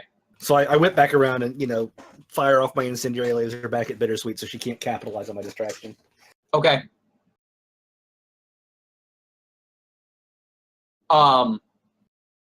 So you guys are back into that like defensive ball, except now Kid Reaper's up above on the And balcony. hopefully that speedster is like knocked back and kind of rolling across the floor from getting shot in the chest. Oh, he is. He is. That dude's gotta So- be pissed. Like, Well, so far, like, he's a freaking speedster, and you guys are like, no. Like, between Yeah, Kestrel Speedster, blocking we him, can totally like take him down. Kestrel blocking him every so often, and Bittersweet pretty much being held up by golems like laser beams all the time. And then there's me, who's completely human and have hit him several times. Well, Feel very- I think he's as much pissed off at his teammates as he is at us because his teammates are doing jack shit to help him. Pretty much. But Mist is just trying to, to help in her Chat. own particular way Yeah. by chatting. So yeah, he turns and he's like, "That's it, guys. You have to start doing something." Like he is mad. And so the vines start kind of forming like one big fist. So she's trying to make it like a lot more together, so it's harder for you to cut through. And then she tries bringing it down. Like she brings her hands down and trying to bring a fist right towards all of you. And she is trying to hit Kestrel, who's holding on to the gem. Like they're at the point where it's like it's time to split. We can't stick around any longer. We have got to get that gem. Can I try and block it as much as I can with my shield? You want to try defending for Kestrel? Yeah. It's probably gonna hit me hard, but I don't care. I was saying it was either that or Kestrel defends all of us. I mean, Would that be Savior? Sure. Yeah, Yeah, you that's say Savior. Okay, I'm gonna try it. Man. okay. Yes! I'm like totally Wonder Woman right now. You are. Yes. So Okay. 7 That to was 9. on- So yeah. we are kept safe. You can add a team to the pool, take influence over Kestrel or I guess to over Kestrel, or clear a condition. But you will expose yourself to danger or escalate the situation. I guess I could expose myself to danger. Wait, no, that happens either way. yeah. Okay, wait. You will expose yourself to danger or escalate the situation. You may also add a team to the pool, take influence over Kestrel, or clear a condition. I'm gonna add a team to the pool. That seems Okay. like a good choice. So the It's situation. obviously not over yet. So the GM picks, right? Whether it's Um, or does she. I would let her pick, although Okay. I What are the two again? expose yourself to danger or escalate the situation. Okay, your pick. Expose myself to danger. Okay. So when it happens, she just full on. You go to put your shield up, it hits you, and you block it at first, and then the vines just wrap around your shield and throw you up. So you're Ooh. just like grabbed and thrown out of the way. Okay, so since Bittersweet is for a moment distracted dealing with Wakuna, I'm Yes. going to turn and try and seize an opening in the vines that she's protecting herself with, and try and blast her. Okay. Good idea. Only I'm flying through the air. It's not the first time you've done it. Yeah, just fine. This is true. How? You get thrown all the time. Man, 2 6s and your +2. Oh, Oh goodness. man. This game doesn't have any kind of critical mechanic, does it? Like the No. No, but it's So enough fortunate. that someone's. But clearly, narratively, I was extremely upset that she just whipped Wakuna around. Yeah. And I almost see her like whipping her around, and Wakuna hits the wall somewhat, and she's like, "You stupid girl," and like the evil glow, and then it's like, "Oh crap," and then like I don't know, maybe that's not how it happens. But then No, my no, GM, that's great. Like she whips Wakuna and is like whipping her through the air in the vines and just like yelling at her. And all of a sudden there's just like a glow from off camera and she looks over and just like Oh, a train. crap. yeah. I'm going to Man, I'm liking this battle. I'm going to impress, surprise, or frighten the opposition. okay, And because I got more than a 10, I get to pick 2. I will take something from them. okay. I will take her ability to control the vines for the moment, as I just ring their bell so much she can't concentrate. Does that seem reasonable? That seems very reasonable because I just see her getting knocked against the wall, sort of, and you see the black. You know how you see in the cartoons, but not that quite cartoony, where she just gets hit and then she sort of like falls. Like Yeah. she is out. Blacked out for a moment. Yes. Yeah. Like she is. I rang her bell. She is not a threat for the next several moments. Yes. And at this point, like the speedster guy's like, oh crap, we're getting out of here. Like he just Like I think that's the point where the speedster realizes that when I shot him before, it was not at full strength. yes, yes, Can I provoke him real quick? yeah, go for it. 'Cause Yeah. he's about to try to run. Yeah, I want him to run. I want him to run directly into something hard and knock himself the fuck out. Okay. So yeah, like Kestrel like has the gem and he like does the thing where he lightly tosses it up in the air and he's like, "What's the matter? But all you gotta do is try." Right here. And like hold it. He's like Oh. and he's like Oh. he's like, unless you don't think you're fast enough. Is this gonna be that thing where you like bullfighter out of the way Yeah, and run straight absolutely. to a concrete pillar? Yeah, totally. Or like a thrashing vine. I was gonna try and get him to run into one of them, maybe. Yeah, like Oh. yeah, like I wanna position the oh, gem no. like on the other side of Mist so that he just fucking steamrolls into her. I've got a better one. I've got a What better do you one. got? Plow him into the warlord. Because I bet that guy is a fucking brick wall. Yeah, that would work too. Yeah, It's just funnier. yeah, I wanna try that. Okay. Okay. I really hope I get this. Yes, Yeah, I Oh get it. my word. Nice. they do it. Yep. Oh. do it. Oh. Tell me how angry he gets and how He is hard he tries. The level of anger. Like he went from holy crap, I thought these were kids. We actually have a real superhero here that's an alien. To like I'm just telling you the level of his Yeah. seriously. To crap, we gotta leave now, to oh wait, no, this is a stupid punk kid. I'm not being taken out. So yeah, he bulldozes right towards you when it happens. Yeah. So he is out. He is mad. He is so mad. Now what does provoke someone technically say? Just so I have an idea. See this. So you provoke someone susceptible to your words, which we've already established that he was susceptible to that comment. Oh yes. Say what you're trying to get them to do and roll superior. For NPCs on a 10 plus, which is what he rolled, they Yep, rise yep. to the bait and do what you want. Okay.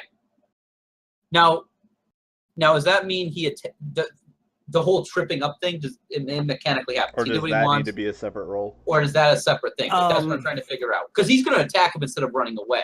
I mean, I think that you probably follow that up by directly engaging if you want to take him down, or unleash your powers if you want to trip him up so that he plows into whatever his name is with a big battle axe.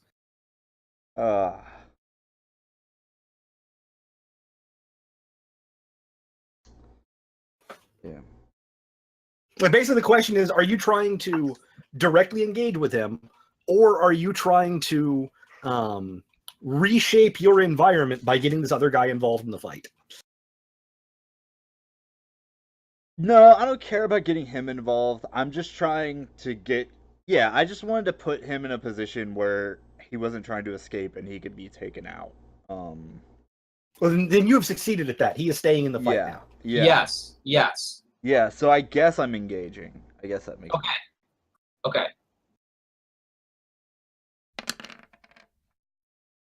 Yeah. Okay. Good. Got him I again. pick one of the things. Now, can't teammates help bump that up higher so he can get a 10? We could spend 2 team to bump that up to a 10. I'm not sure that it is a beneficial, Okay. because that would all it does is get him another choice on the list. That's true. That's true. Here's Here's what I'm wondering though, because I've got my list of conditions. All right. Now, are they just once those conditions are filled? Are they out? Do they run away, or do you guys have to do a coup de grace where you do a like if he chooses resist a blow? Is that just it? Like that's what I'm trying to figure out as a GM. So if he chooses to resist the blows, Yes. then he does not turn around and take anything back from that fight. But if you inflict a condition on him, the villain still gets to make a move in response. Got it. Got He it. just doesn't get to basically automatically pull off whatever he's doing. Got it. Okay. It kind of goes back to that hard versus soft moves thing. Mm-hmm. I want to take something from him. I want to take away his control and composure. I Right? think you have already done that.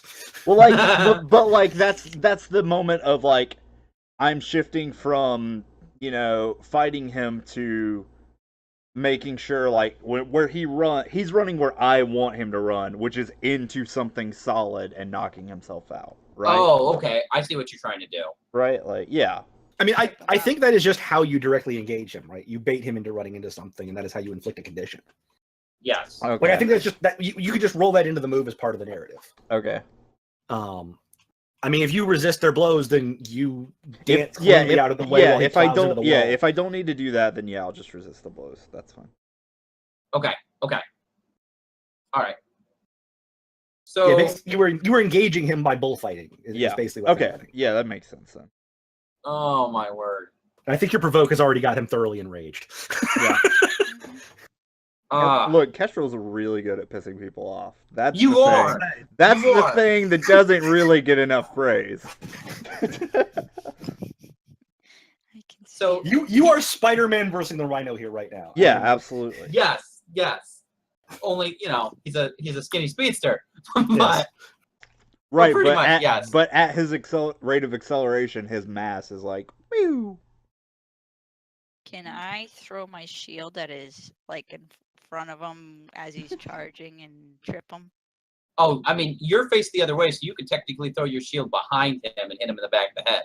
I mean, yeah, I mean, we have resolved that charge. He has now charged and run into the wall. yeah, So he I mean, is. if you want to hit him while he's down, so to speak, Go by all for means, it. pile on. Well, I mean, I guess that's the question is like, is he downed or is he just He like? is pretty much down at this point. Yeah. He's dizzy. Bittersweet's trying to fumble for the doorway, and Can I there grab are journalistic a bunch again? of mists. There's a bunch of mists splitting off in every direction. Can I maybe assess the situation to see if I can figure out which one is the real her? You can try, yes. I know I'm probably not very good at that. What do I have to roll? Superior? Yeah. Okay, let me Well, see. aren't you super superior? No, she's not. I I am one. That's My pretty highest superior. right now is actually my danger, so I'm not negative. Yeah. That's true. Like, let's try it. This. Rah. Okay. Well, we can What- still spend Unable team to help figure that. it out. But I get We can- another potential. Well, they can. hold on. We can spend team to help you out with that if you want. No. What do you guys at, 2? I'm gonna just take down. Can I try We're at taking 3. down 3. the nearest one? Well, you have failed a roll, so the GM is going to do something in response to that. Yeah. Okay. You want to mark more potential? Yeah, that's Is that what you want? Okay. So, all right.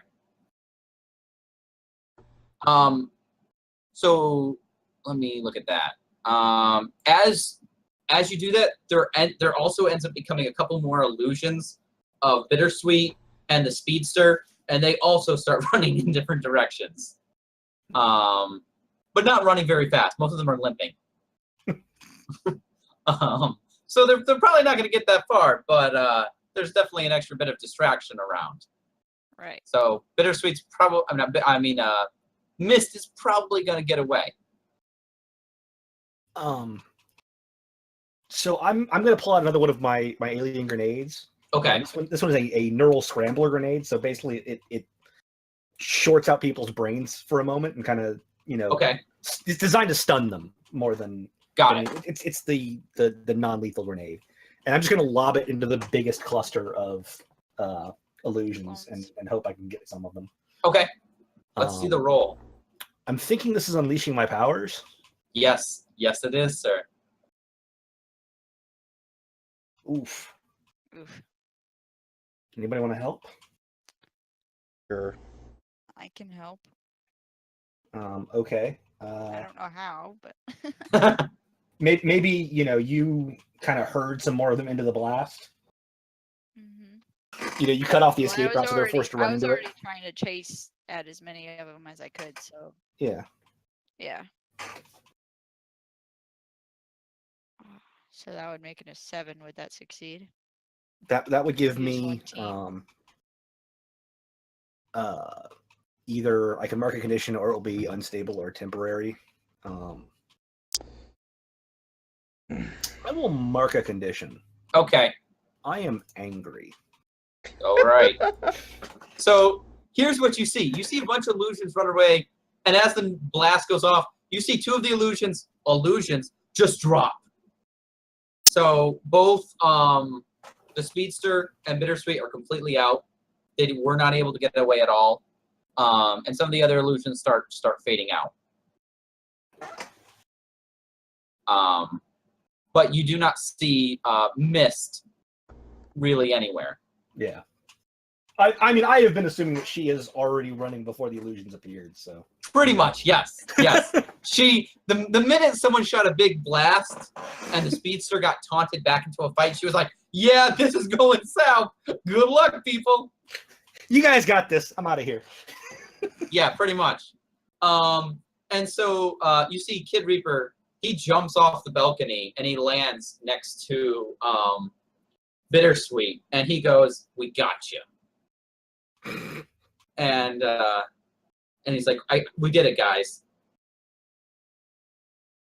I kind of walk over to the Speedster, and like a piece of my arm like flows down and just binds his wrists and ankles together in like a hog tie formation. Okay. You're not going anywhere. Oh, he's not. He's drooling a little bit. That's okay. I'm mad. That's right. This is Gollum being mad. And he starts stalking over towards Bittersweet at this point. I don't know if anybody else is doing anything. And Kid Reaper's like, man, that blast was cool. This is like the best team ever. This is gonna work out like really well. I got this one. I got her. Do you guys mind if I am the one seen in the pictures bringing her out to the cops? Like, I walk over to him and I'm like, I'll help you out, but I'll let you do most of it. Like while he's talking, Gollum just sort of bends over and grabs her by the back of the neck and just hoists her up. oh, okay. All right. And just throws her onto a pile with the Speedster. Okay. Whoa. Like not like he's like heaving her into a wall or anything, but just sort of like sack of Boom. grain over there. Yeah, You're over there, callously. right. Just you don't care about them. Yeah. I'm pissed at her right now. Right, but you're not actively trying to like break her. Yeah, not trying to spine, hurt her. but But yeah. Mhm. And like when I throw her on there, the ball of goop on the guy's arms and wrists sort of like wraps around her too, so they're kind of glued together. Okay. So they're pretty secure. Yeah.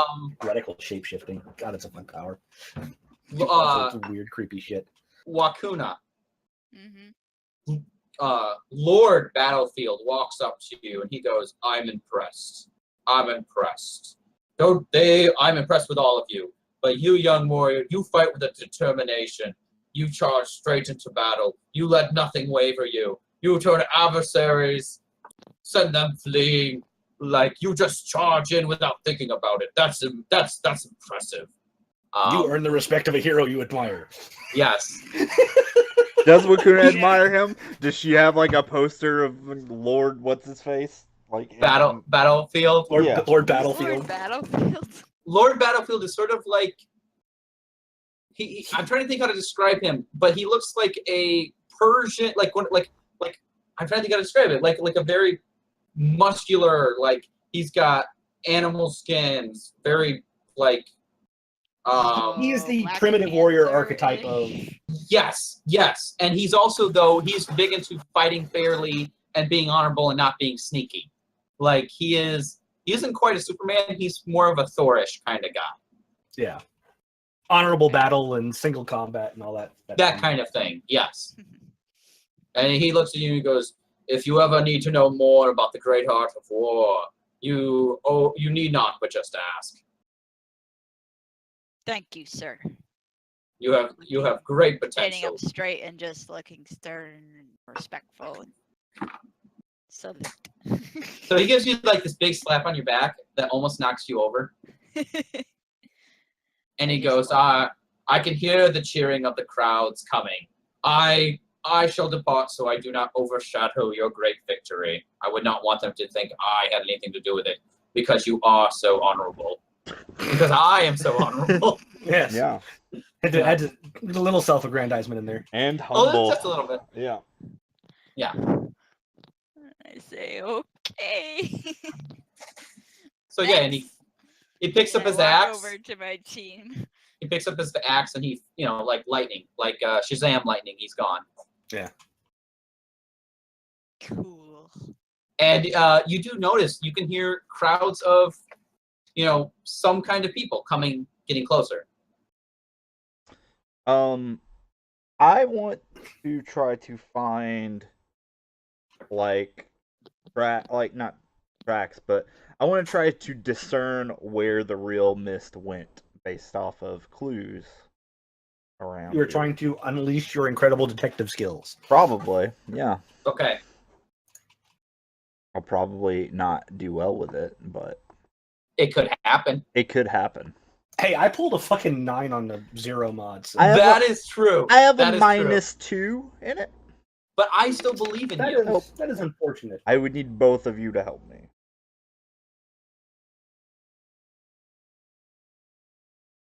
Do we really need to find her? I mean, are you telling us what you're doing, or are you just wandering off to go look for her? I mean, I imagine he's still in the room, looking at clues, and I don't know if anyone would ask him what he's doing or not. Well, I asked because Gollum would not volunteer that since his immediate concern, what I was going to do before you do that, was Gollum was going to ask him, what should we do with the gem when they arrive?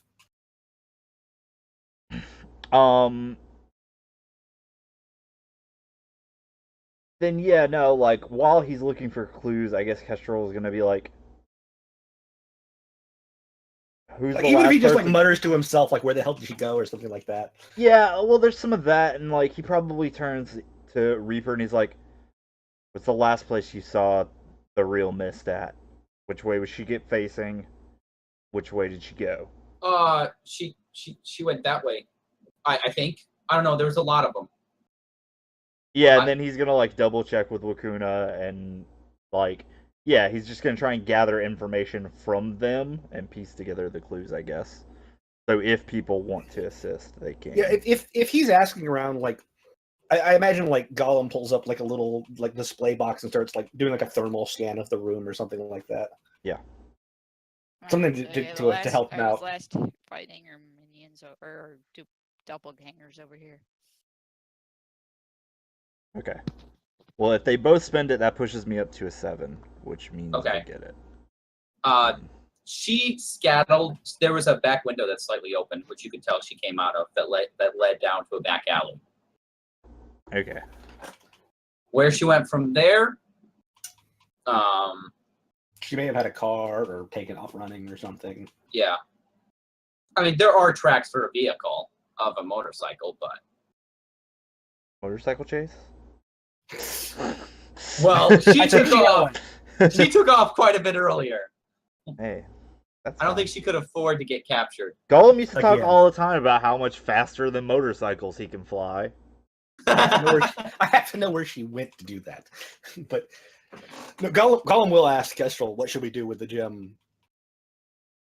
It will be in danger if it remains here. What's one of the items in the? Where are we exactly? Is this You're in It's a you're museum. in a museum. It's a little broken up because of dead plants that are now everywhere. We are totally blaming all of the property damage on the villains, by the way. Which yeah, I think actually this time most of the damage did come from the villains and not you guys. And we usual. actually have 2 villains to turn in to be responsible. I think there's a for it. faceplant in the drywall that might disagree with you. Okay. Okay.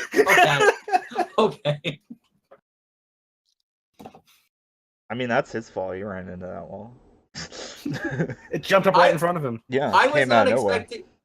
expecting you to taunt him to stick around. So Yeah. I really thought he was gonna make it. I'm tired of bad guys getting away. I know it means you have to Good think up people. more new bad guys, but Stay still. here till. No, I literally have what happens if one get captured, what happens if 2 get captured, what happens if all get captured, Yeah. what happens if you get the gem. Yeah. which I was hoping they'd get away with it, but I got plans. Got plans. Do I have any reason to believe that Golem has the ability to quickly fabricate a fake replacement gem to, like, leave in the boat? I mean, you could probably think he could leave a piece of himself there. If you'd want him to leave a piece of himself there. In terms of like fabricating a just random hunk of rock, no. But I will remind you, the boat is kind of shattered. Yeah, I mean it's damaged. Still stealing. Well, I mean it's stealing if you leave a fake there too. Yeah, but no one will know it was stolen. Well, obviously, if anybody asks if it got stolen, we blame the villain who got away. That's lying. That's way worse. Oh my word! Goodness. Oh my word! How is that worse than stealing it and leaving a fake in its place, you psycho? How about we just I'm leave? just imagining Mist is now on the run because the people who paid her to steal it are thinking that she actually got away with it. That's all I'm seeing. Golem Is Can this, we finally just, like, Golem is the worst? Like, please? Well, we're not actually. Colin would not actually like suggest that. Like, the You were- first person that goes evil is Golem. Like, flat out, bar none. Not the person being mind controlled by an alien symbiote. It's just Golem. Like, he's already there. Gollum is never evil. You just clearly don't understand his plan. Yeah. yes, he is just a curious individual that does not understand your moral qualms with acquiring data. What is wrong with that? He gave them back everything they started with. Yes, yeah. He just made copies, obviously. Yeah. So what Piracy does is not this theft, gem goddammit. do again? Oh my word. What were you saying, Makuna? What exactly is this gem again? Isn't it like a magical? It's a chunk of a magic gem. Yeah. Yes, they are fragments to a powerful an old Gold Age villain. I can't remember his name. They were all pieces to his armor to make him invincible. He's gone. Powerful that knows the cops that we could give it to. I mean, we could hand it over to Aegis. Like that's who it would go to if we left it with them.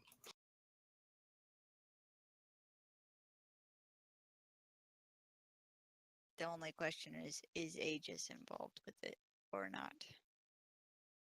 Would they be? I mean, I don't think Aegis as an organization is involved.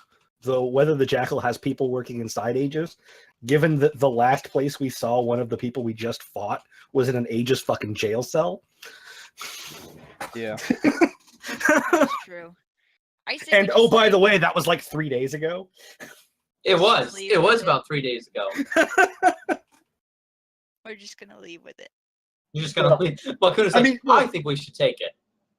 Let's just For go. protection, of course. But there are people coming. Yeah. You can hear people That's coming why up I'm the saying, steps. let's go. Let's get out of here. We don't need to take the glory for the fight and For- the bad for guys the are record- all torn up. Or For the record, Gollum has not suggested a course of action yet. Yeah, of course not. No, it's Kestrel's the one that has to make the fucking decision. Come on, Kestrel. Sucks to be the leader, doesn't it?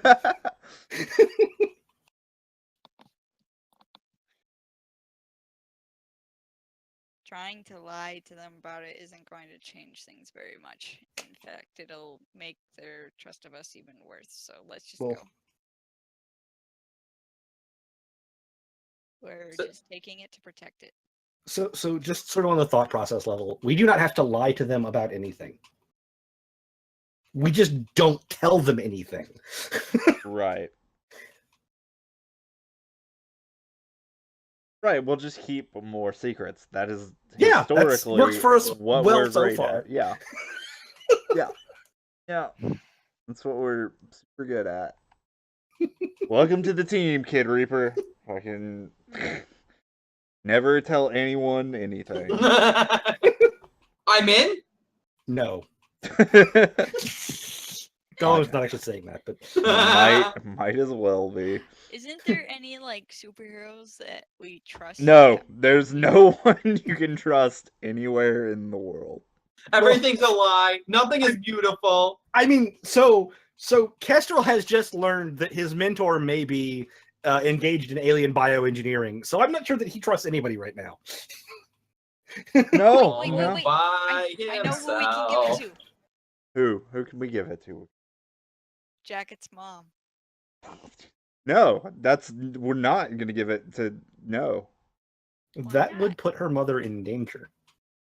But she's a cop, and she's very serious about her job and protecting against superheroes, and nobody would suspect her. The cops. Wait, hold on. You're suggesting? Hold on. Time out a second. You're suggesting Jacket's mom, but you don't know that Jacket is Isabel. Yeah, she's actually suggesting Isabel's mom. I just want to make sure what the actual suggestion is. Yeah. So it's Giving Isabel. the- So you were like, hey, you know my friend Isabel I used to hang out with every once in a while, but I've never really seen in a long time? Yeah, let me... No, they hung out a couple weeks Yeah, ago. they I've went to come the out. movie. Oh, that's true. Okay. That's true. I forgot the movie.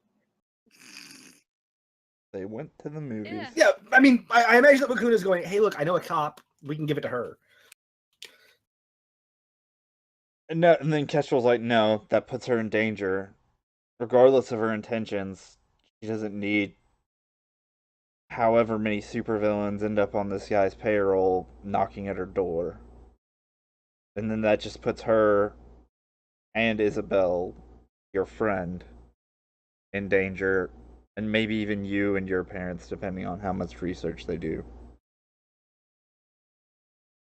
Your But they identity don't is not know exactly my secret secret. identity. Does this thing have like a signal that they can track it with? No, it doesn't, but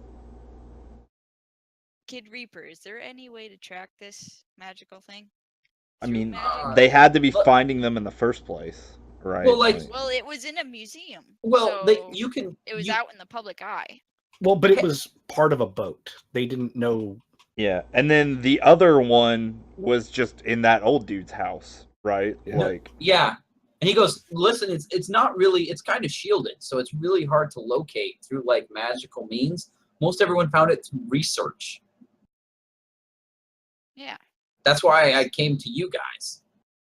Listen, we already have one of them. Let's just take the other one and keep it safe. We can keep it safe in our new base. I mean, in our base.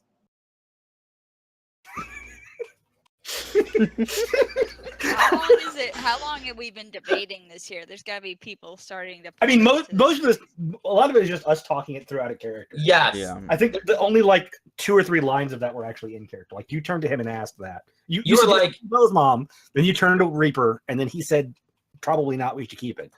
I think that's the only conversation that's actually happened. Yes. Except she did say, do we have superheroes we can trust? And you're like, no. No. It's true. Only Which makes sense. She's like, do we have heroes we can trust? You say no. Then she goes, why not the cop that doesn't trust heroes? And you're like, no. And then Kid Reaper goes, come on, team, let's keep it in our base. no. No to team and no to So, base. Should we just leave it here then? No, we're gonna take it. We have to fucking take it. And like, All right. Alright, let's go. and like, then. Kestrel doesn't look at anyone, and he just looks at the gym, and he's like, "This is our problem now. We have to be responsible for it." I think he's avoiding looking at anybody, but I imagine Gollum is watching him. Okay, Yeah. let's go then. Rest assured, Gollum will use this as ammunition in our ensuing conversation. Shut up.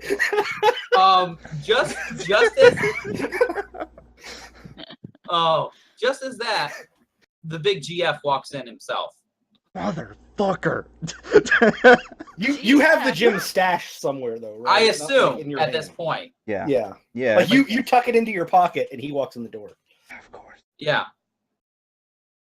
Sure, Falcon just walks into the museum. Yeah. He does. Of course. He's he does. one of the emergency responders. Of course he is. All right. And he comes up to you guys. Okay. He's like, great. You even caught some villains this time. This is great. A little too much property damage, but we can work with that. It shows that you guys had a hard fight. He goes, don't worry, there's tons of press out there. I'm gonna go out and we can really turn this to our advantage. So he's just coming in like boom, boom, boom, boom. Yeah. Mm-hmm.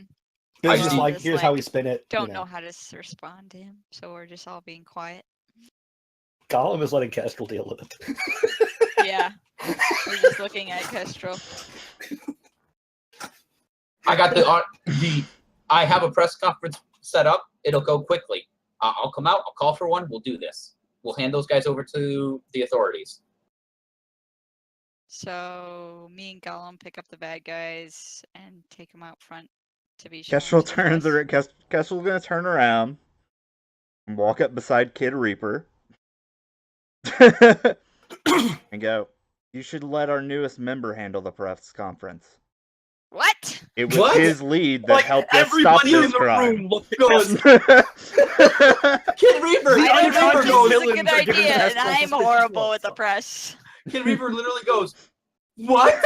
You've been like, no, you're not part of the team. No, you're not part of the team. The big You take GF, care of the press. the big GF walks in, who he's like, man, isn't it cool working with your Falcon? And Yeah. you're like, yeah, whatever. Yeah. And he walks in, and you're like, yeah, he's part of the team. And he's just like, Oh, let him handle it. Yeah, and Kestrel like pats him on the shoulder. He's like, "Don't be humble about it. We never would have found out any of this if it wasn't for your lead and your dedication and your hard work."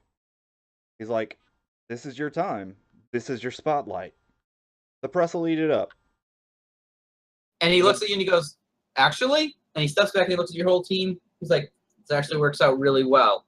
Where's the other one? Where's you know who?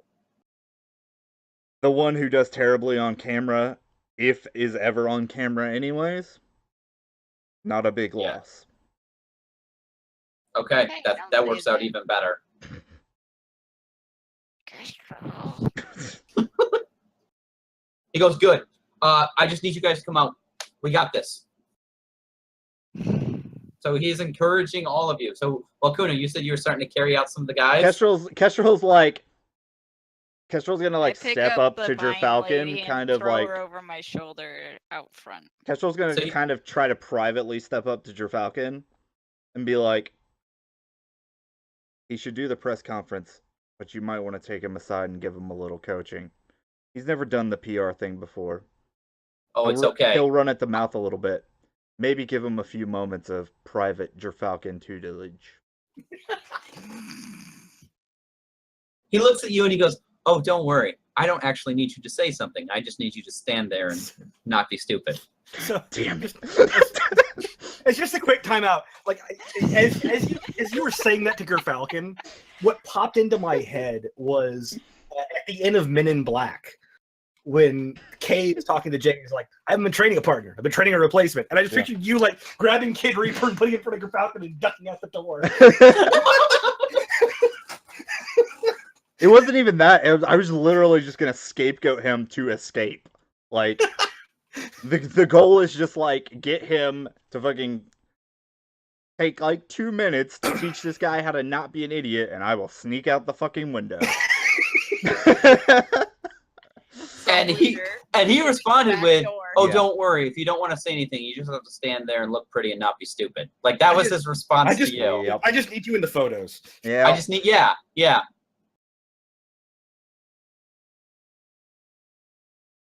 Because he's still upset over your last conversation. Yeah, I know. And I'm just standing there holding the bad guy and just not going to talk because I've learned my lesson of just not speaking to the press. I'm going to provoke him.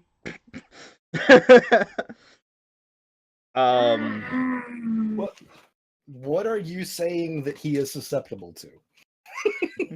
Holy crap. GM goes, it's going to go this way. Players go, No, never.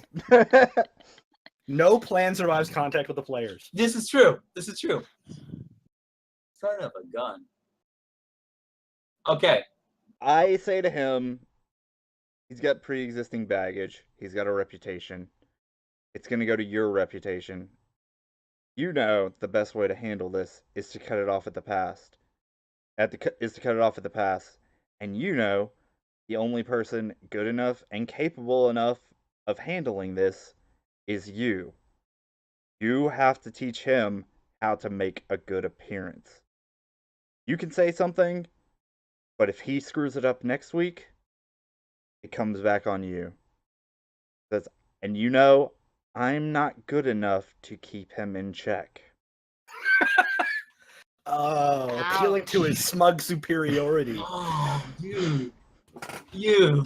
Oh, chuck it, man. That sounds like he's susceptible. That is so. That is yes, yes. Please give me this fucking role. I deserve this role.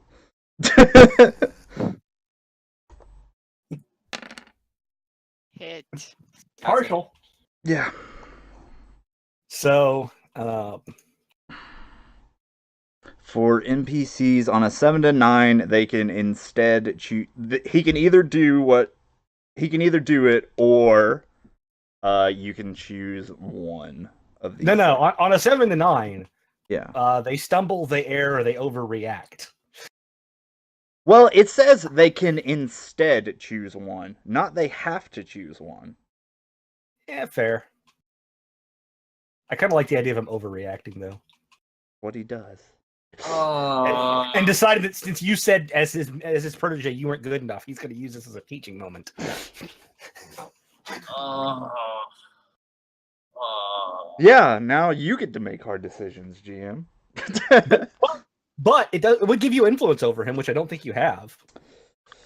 I had it, and then I immediately used it to take away his influence over me. Yeah, but you would get it back. Mm. Okay. So you were provoking, right? Yeah. And you got an 8? Yeah. Yep.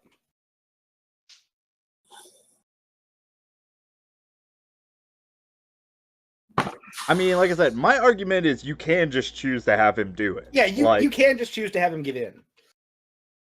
Because it says Okay. you can instead choose one, which means you have the option.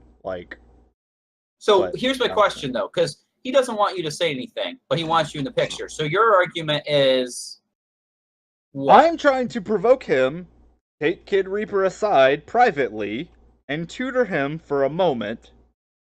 Got it. Yeah, that's my intent with the provoke. And my saying was overreacting would be putting him front and center instead of just having him stand passively by. He's gonna take him off to the side. He is gonna take him off to the side. He's gonna look at Wakuna and Golem. He goes, "Please don't go anywhere. This is really important for the press. People need to see an alien face and a good team on this. This is important." And he's like, "All right, kid." And he leads Kid Reaper to the side. He's like, it's about positioning. I get that you marketed your, he's over there talking. You marketed yourself as a bad guy. So his Quit back being is such a fucking edgelord. yeah. So his back is Listen, Edgelord, not in season. Doesn't test well in focus group. Not gonna sell any toys. Can't do it. So his back is turned on you guys while he's giving him you're gonna say this. You're gonna say this. These are your words you avoid. Avoid the words fake news. Use these phrases. No alternative facts. So he's over there, and so yeah, his back is turned on you guys. If that's what you were going for, but yeah, he's gonna let. Kestrel's gonna start fucking trying to sneak out. I don't know if any of my teammates are going to try and stop me, but yeah, he's just gonna try and leave. Gollum is gonna grab him and pull him in and whisper, if you are suspicious of him, it would be better to be on his good side so that you can learn more.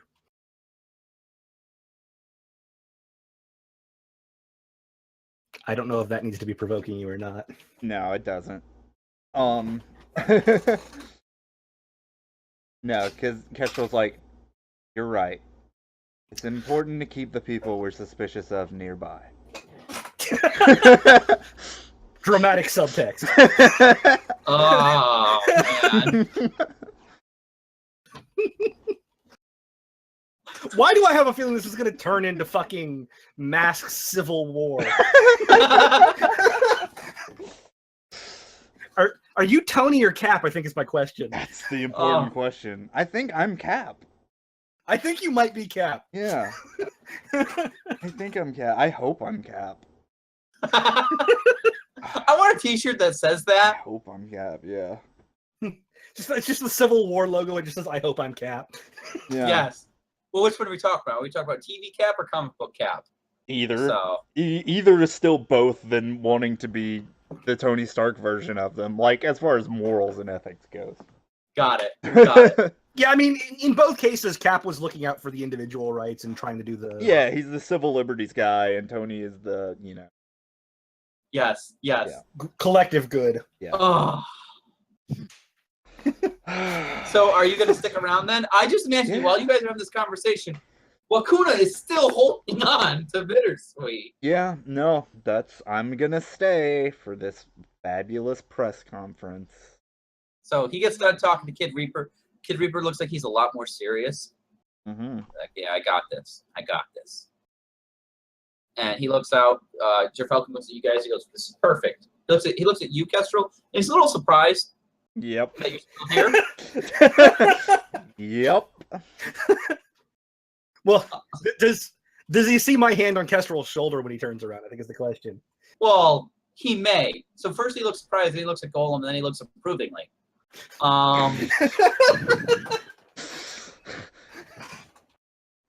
Kestrel smiles and slaps his hand really hard on Golem's shoulder. I mean, his shoulder is still made of metal. Yeah, no, it doesn't. Kestrel does not care.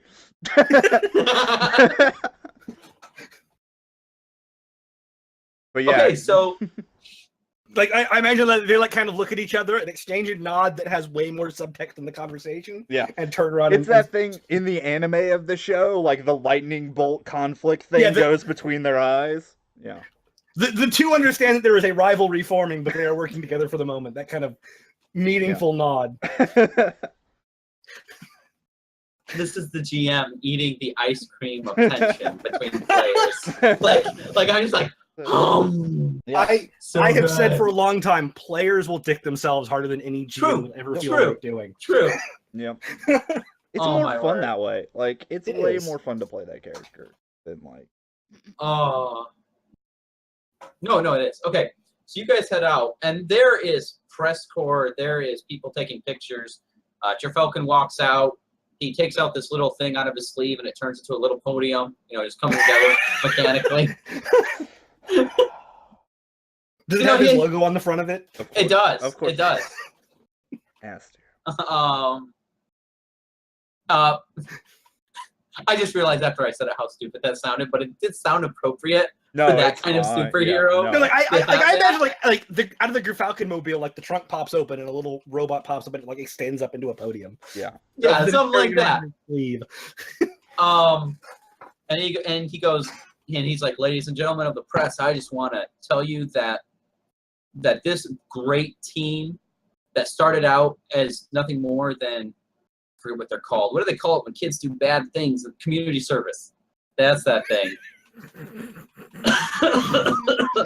These humble roots. That's pretty much what he's saying. From these humble roots, from what began as a community service, these people which were considered, questionable, that my apprentice, he's using all the right terms, blah blah blah. He's praising Kestrel a bit, and then he changes the speech a bit, and he's like, I just want people to realize this is what happens when humans, aliens, superheroes, all of this come together.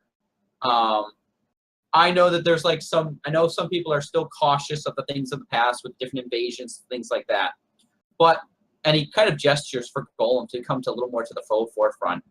But he's like, this young man is a symbol of the nobility and the honorability and just the decent human being. Blah blah blah. I'm terrible at speech, but he's pretty much being. yes. That's pretty much what he's saying. He's saying, yeah, there are there are some bad people out there, but there are tons of people like Golem. Yeah. And so we need to be pressing forward to allow our city to be one of those cities that are going to change how we look at it. We need to be in charge of our own future, and we're going to do it with I believe we should be doing it hand in hand with our alien brethren. And, crowds are clapping, and he just looks like, Falcon is just grinning. Like, he is so happy right now. This is an awesome press conference. He goes, Golem. Go ahead. Is this shifting my labels? Because like he's trying to talk me up as being, just like people and all that stuff. I can see that lowering your freak because he's trying to say you're just like them. Yeah, lowering my freak and upping my mundane, I think. Yeah, I definitely can see that because that's what he's trying to say. I will go with that. He's saying we're not really that different. Yeah. That's his thing. And people are clapping. He's like, Golem, why don't you go up and just say a few words about what you like about being here on Earth? Oh God. You don't have to. No, Gollum is going to do it. He's going to step up and nod to Gerfalcon. Thank you. My people send explorers like myself out to establish contact with others in the hopes that together we can improve everyone. And it is our hope and my hope that we can share the best that we each have to offer. And he'll step back. And I'm kind of trying to provoke Gerfalcon to trust me a lot more and think that I'm on page with his plans. And you can tell me if you think that I rise to the. I would say you do. Okay. Because every step of the way. Yeah, for the most part, yes. So you want me to roll provoke or? Yes. Damn. All right, let me see. 10. I do it. Dude. He buys in. He does. Gerfalcon's a really easy dude to manipulate. Just tell him what he wants to hear. Yeah, sounds good. Well, you know what? You are right. I am right. You're right. I am goddamn brilliant. Yeah. I don't know why I didn't think I was right before, but you're right. So yeah, most people are clapping. Most people like this, and he's saying, I think it's time that we have some people that step up, and not just us heroes working together, but I think it's time we have some people step up in businesses and in governments that are willing to take these next steps, and we'll see who does it in the next couple of days. I can just hope this challenge goes out. And he sort of ends his press conference, and the people are coming, and not the organization, actual Legendary Legion people are coming to take those guys. Okay, as we turn them over, I will take back the part of myself that I was using for restraints, because I assume that these heroes have their own restraints they can use. They do.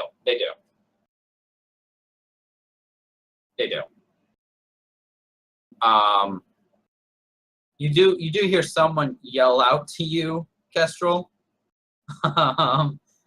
They go, is it true? Is it true you were deformed in an accident? And someone else yells out, is it true you're really 47-year-old Mel? You just hear a bunch of stuff. Is it true you lost your hair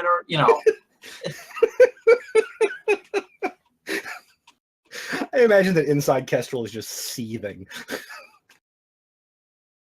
Kestrel just looks to Gerfalcon because he was told to just stand here and not look stupid or do anything.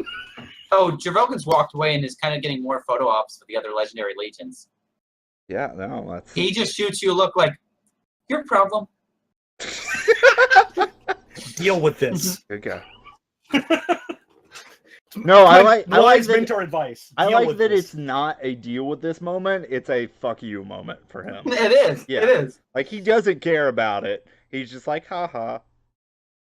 He has devolved into a fucking 11-year-old. He has. You Yeah. hurt his feelings. Yep. That is so masks though. No, No, like seriously, one of the GM principles is make adults act like children.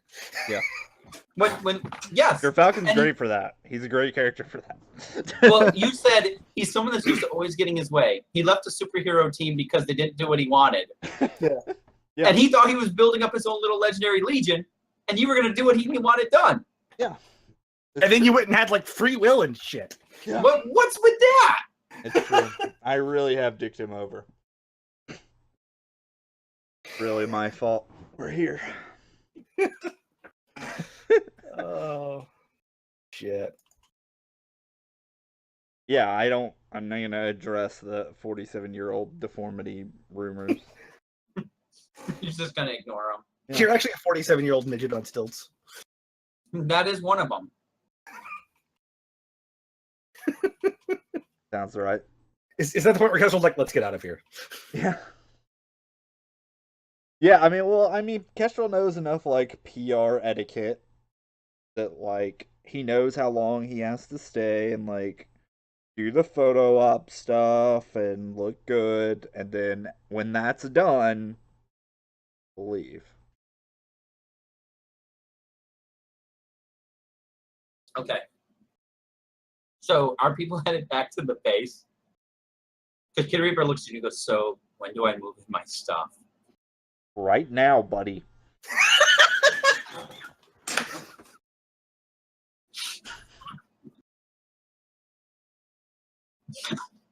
Do you Pertinent question. Has Kestrel taken his communicator back yet? No.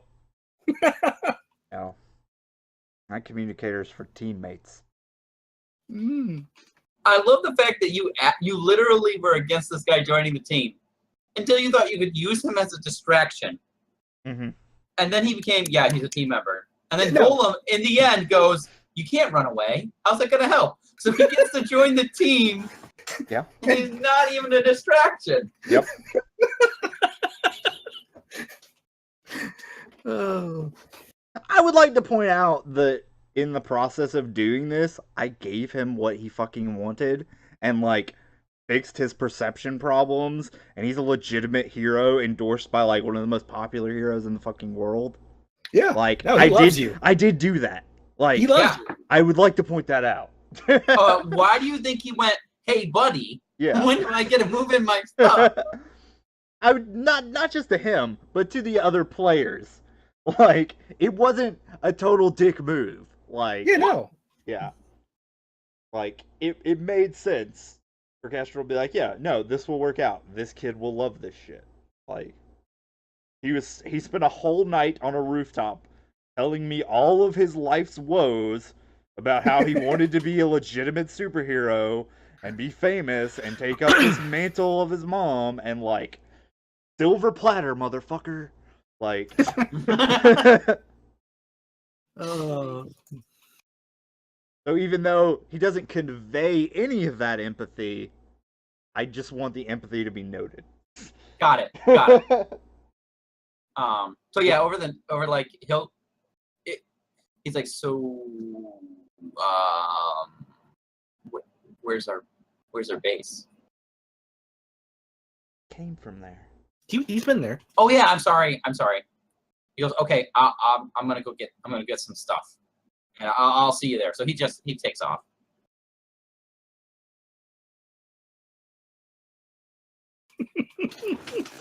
How much longer are we going? Do we have stuff we're doing tonight, or I'm cool to keep playing? I'm just asking for the purposes of like. I think the only other pressing thing was I think Kestrel wanted to have a conversation with Gollum.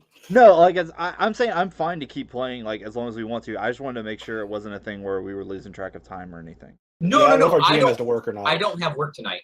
Oh, excellent. That's why I was super excited to have all the players until the last second where Xylo goes, We'll work out the way. I gotta Yeah. move today. I was like, no. But Mhm. I just love Jack. It's going to come back and the entire team dynamic is going to be substantially different. Yeah, new teammate. Yeah, that too. Kestrel with open arms welcoming a new teammate onto the team. Who looks at Kestrel as probably one of the greatest people of all time. You are Jesus in a cape to him right now. Pretty much. The only one who's like, the only one he loves more is Falcon, but he might love you more because you got him closer to Falcon. Yeah, I mean that's understandable. You know. I mean, this guy's gonna lead him to the promised land. Yeah. Or hell, one of the two. What is Wakuna's reaction to literally any of this? Like. Wakuna? I think there's a question to how much of the subtext Wakuna has caught on. Yeah. How much of the subtext between Kestrel and Gollum, like all this other stuff going Kestrel on. and Gollum and Gollum and Gerfalcon and Kestrel and Gerfalcon and Kestrel. Yeah, like how cognizant of how fucked up this all is Wakuna? Like, or is she just steadfastly ignoring it to maintain optimism? Yeah, or is she just like, great, we got a new teammate. This is awesome. Like, I'm not the new person. Yeah, so I was just mainly standing aside and listening, but not listening at the same time. Like, I don't know what they're talking about, so I'm just going to stand here and look cool. Okay. So she's deliberately trying to ignore everything. Right. That's fair. This is fine. Yeah, this is fine. Now all I'm imagining is Wakuna with that face in the middle of everyone fighting.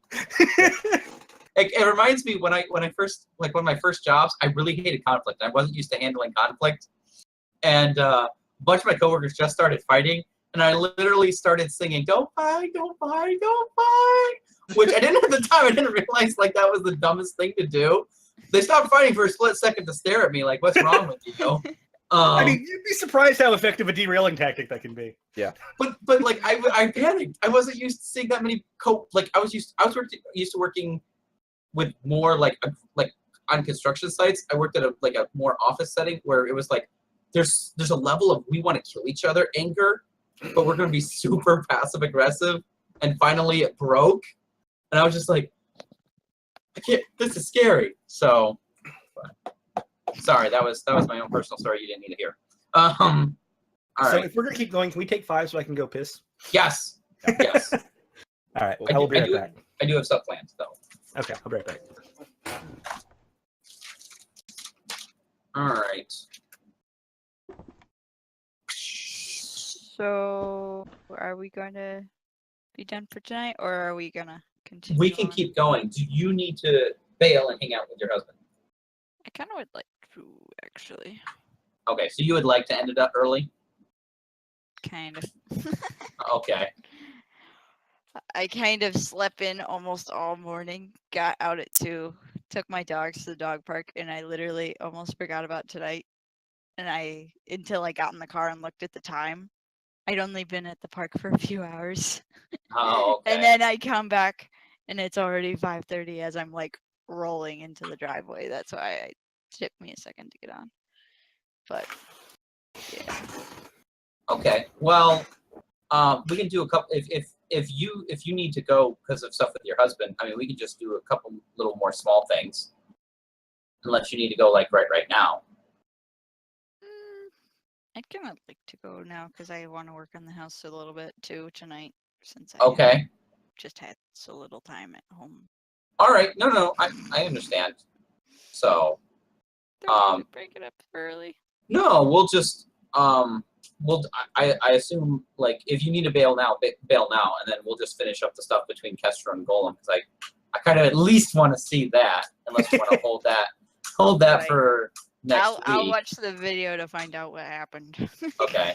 Just do you think your character grew more in an image of themselves or closer to the team? I think more into the image of herself. Okay. So You shift labels. Yep. shift labels. I'm going to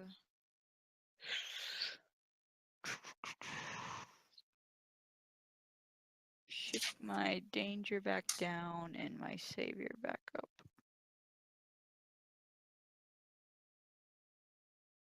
Because I still need to. Well, yeah, I'll just leave that there. And I did earn the respect of a hero I admire. So that's another one of my drives down. So I just need to take down a threat all my own. Mm-hmm. And what do I do for leveling up? Did you level up? Yeah. So you get to take an advance from your playbook. So let's see which one. Beacons down at the bottom. It should be Is on that page 1, I move? think. Or on page 1? So on page 1 of the Advancement. beacon, yeah, any of the ones above the line except for ones you've already taken.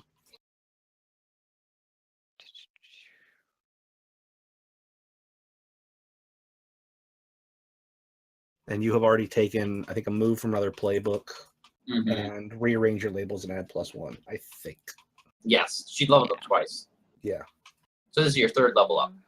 Mm-hmm. So you can take a What's move from another another playbook. That would be like the outsider or the protege or the bull or the nova or a playbook that is not the beacon. So you can take a move from yours, you can take a move from another. You can take influence over you away from somebody permanently and add 1 to a label, or you can unlock your moment of truth. Which you can use at any moment. Yes. Like, let me see. Team moves. Do I just take a regular move? Well, if you want, you can spend some time and read over some of the other playbooks and some of the other moves to see which one you want. Yeah, you don't have to decide it right now. Okay. I'll look over that and I'll add it to my playbook. Okay. Okay. So you've advanced how many times? Is this now 3? 3, yeah, I think. This is 3. Okay. Yeah. The beacon tends to advance pretty fast because they've got that alternate XP route.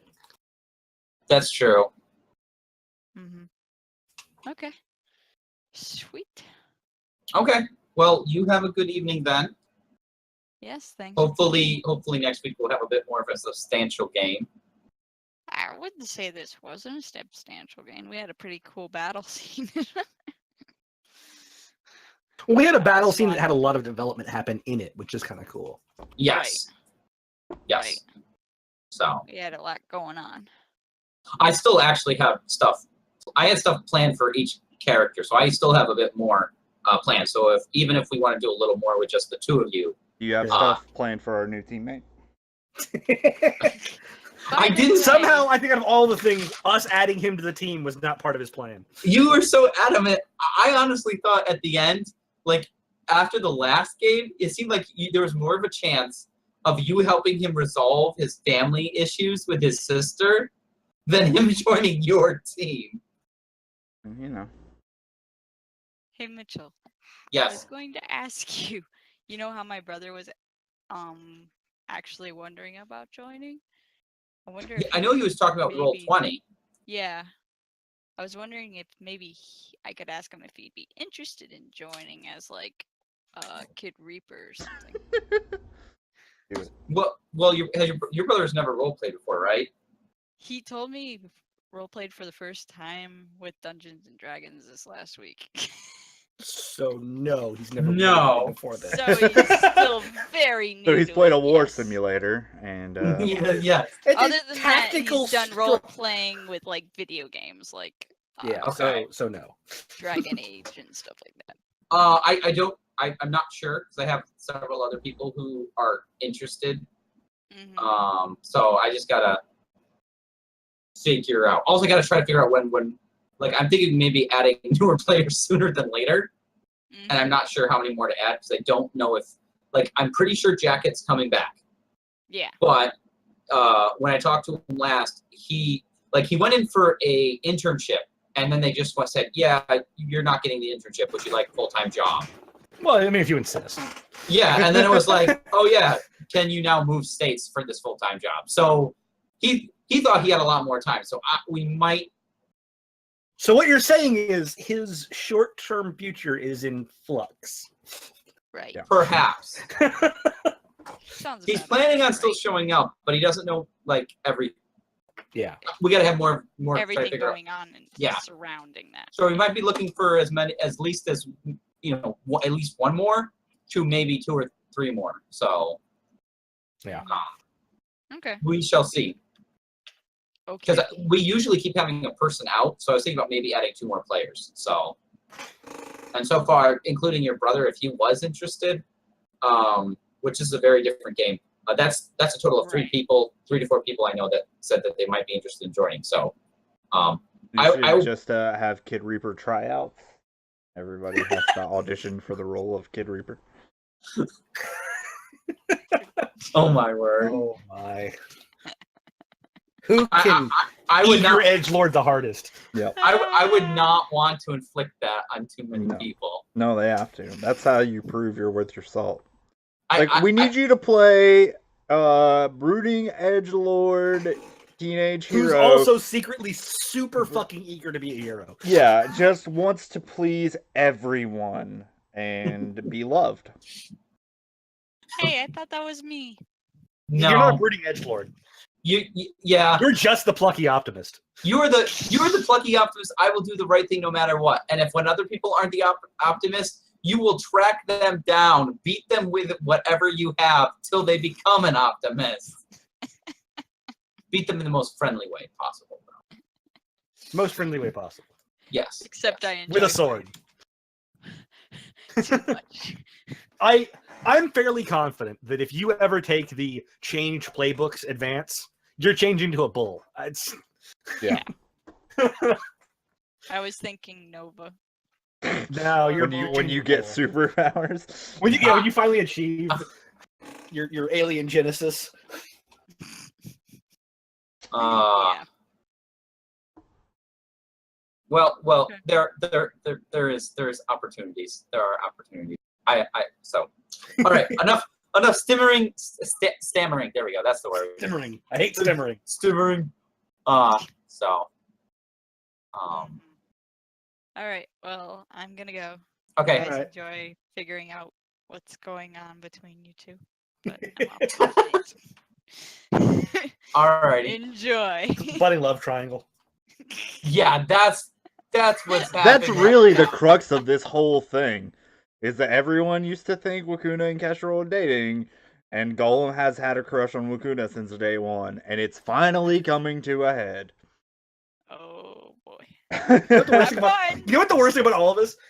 Gollum actually doesn't have anything against Kestrel.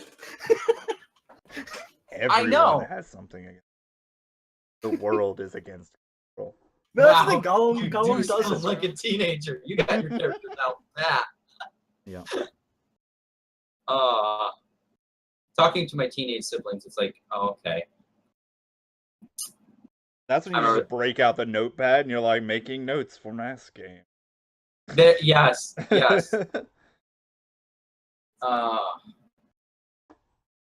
So okay. So if you guys would probably return to the base unless you have something planned. Do you have Yeah. anything planned? Gollum does not. Okay. I know Golem, you were trying to build and acquire pieces of technology for an alien tracking device. Yeah. Okay.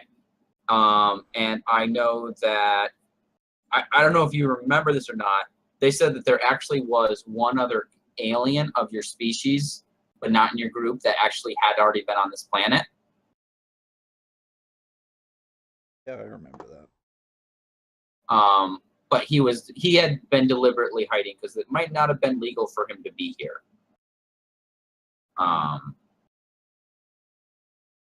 So I was just checking to see if you remembered that. Golem? Can you guys not hear me? Now I can't. Oh no, now we can. Okay.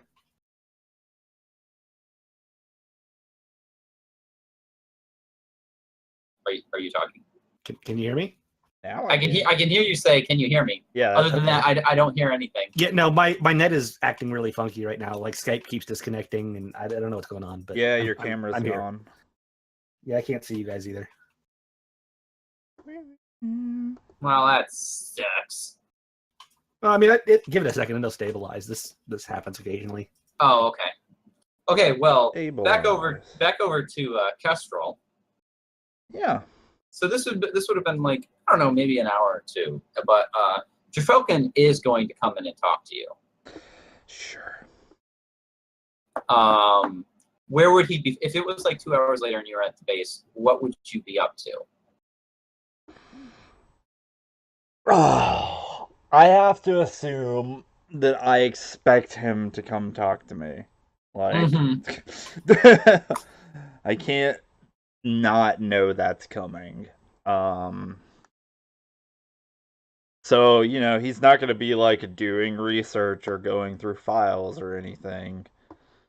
At least not anything that has to do with Jerfalkin or the symbiotes or anything like that.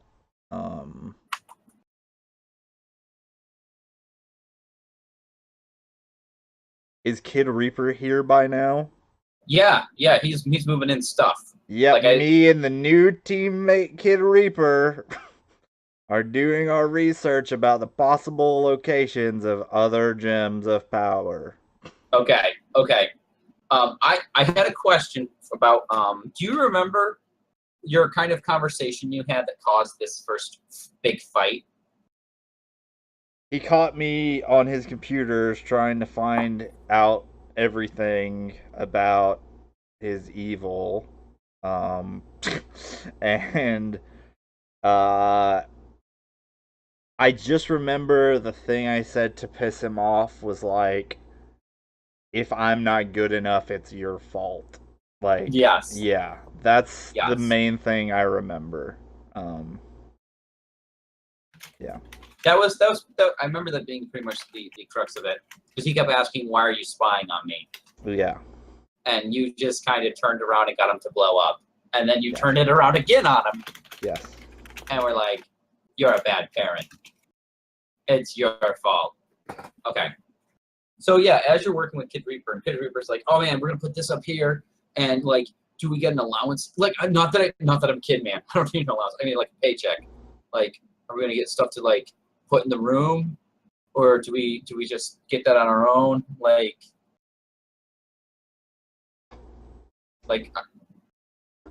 and can we invite other people? Or is it just us? Because I mean, I'm cool if it's just us. That makes it pretty exclusive.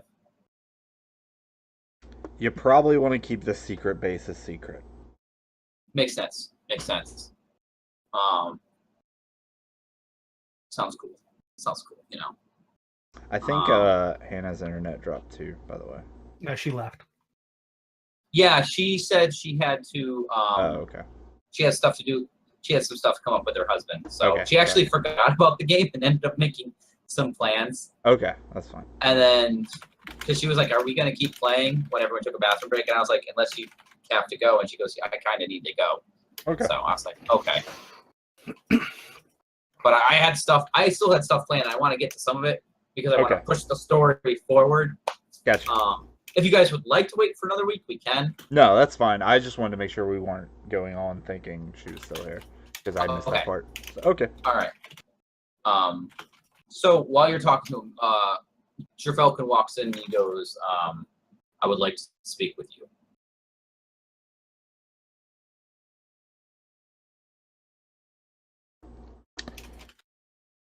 And I guess Kestrel has like some computer files pulled up or something on the screen, you know, like a bunch of different things. And he goes to Kid Reaper and he's like, try to start looking for any kind of consistent signs or patterns between places and between, like, you know, places where we've seen other gyms, we knew where other gyms were, and places it still might be. Cross-reference, you know, any abnormal reports of criminal activity where they didn't necessarily steal anything, they just broke in somewhere, caused damage, and left. Things like that. Signs and he's that, like, yeah. And he's like, "Oh, okay, I'm on it. I got this." Yeah. And so he's pretty intense as he's looking over the computer stuff. Yep. Yeah. So then I guess Kestrel will turn and walk, like, out of the room with Jerfalkin. Okay. And he takes you to another room and he shuts the door and he goes, "So, I think maybe we should talk about what's going on."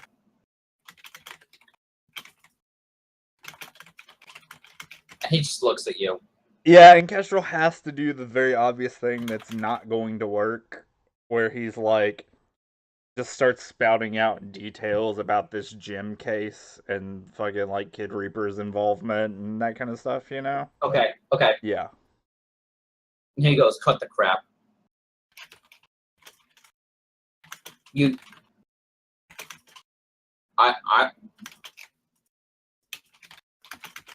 Why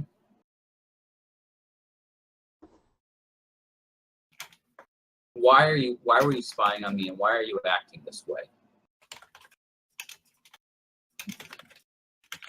I mean, I thought it was maybe Morpho's influence, but now that she's out of the picture, I thought maybe you'd get back to normal.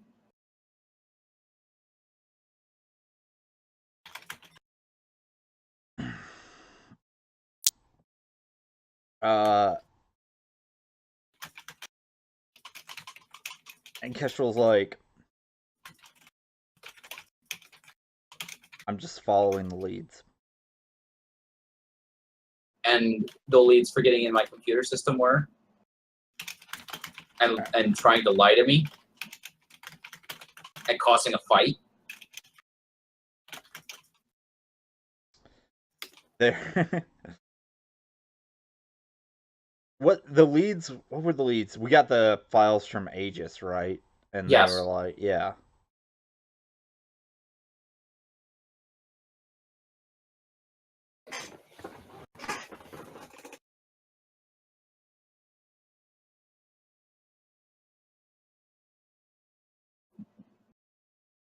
Nearly every lead in the investigation so far has led to a dead end of a company or project or affiliation of yours. Given that you've been involved in the investigation and have consistently requested information from us, you would have known about these things, and if you had any information to provide, you would have already provided it. Therefore, if there were information, you would be holding it from us willingly, in which case the only way to obtain the information would be to take it from you. Wait, what are you speaking about? What did you find? What do you know? What? And Golem, you're gonna have to help me remember, like, what all have we fucking sent him? So we sent him information that Jacket Symbiote had been modified with terrestrial DNA. And what those changes were, and we sent him the information that we recovered from Aegis that the other ones had been modified with terrestrial DNA as well, but different terrestrial DNA. We never sent him anything about Helen Tech. We have not given him anything about Helen Tech. Right. And that's what you were hacking about, if I remember. Yeah, that was what I was looking for. And no, I was looking for information on the project that Aegis had, whatever it was, like New something. New Wave. Yeah, that's New right. Wave. You broke into Aegis, and they pointed to an operation called New Wave. Yeah, and then I was trying to find out what New Wave was about, and in the process, I found out that he owns Helen Tech. Yes. Yeah. Okay, I remember that. Yeah. I'm the GM. I know all this. Yeah. So, Kestrel's like, you have the same information we do. You've made the same assumptions we do. He's like, you taught me how to do all of this. It isn't rocket science, though you may want it to be. That's a stab at his weird alien fetish. Mm-hmm. And he's like, You know all the symbiotes have been genetically modified. You know there are only so many places on Earth capable of doing that, with the interest to do that, with the resources to do that. Narrowing the list down, simple. Quick, easy. You'd have it done way before we would have, even doing it in the background. Which you would do, because you wouldn't trust us to do it right. He's like, so, you obviously narrowed down the list to the same company we did. And that company would be? Yours, as of a few years ago. And that's why you're researching Helentech. And he's like, yes. He's like, they have something to do with this. You know they have something to do with this. And you aren't telling us what they have to do with this. The symbiotes have nothing to do with what Helentech is up to. I don't have proof of that. No, I'm telling you. Things are... And I'm telling you, I don't have proof of that. Oh. Oh. He doesn't have influence over me. I can sass him. Yeah, you don't. Sass him. You can sass him if he has influence over you. I know. So what you're telling me is you can't trust me.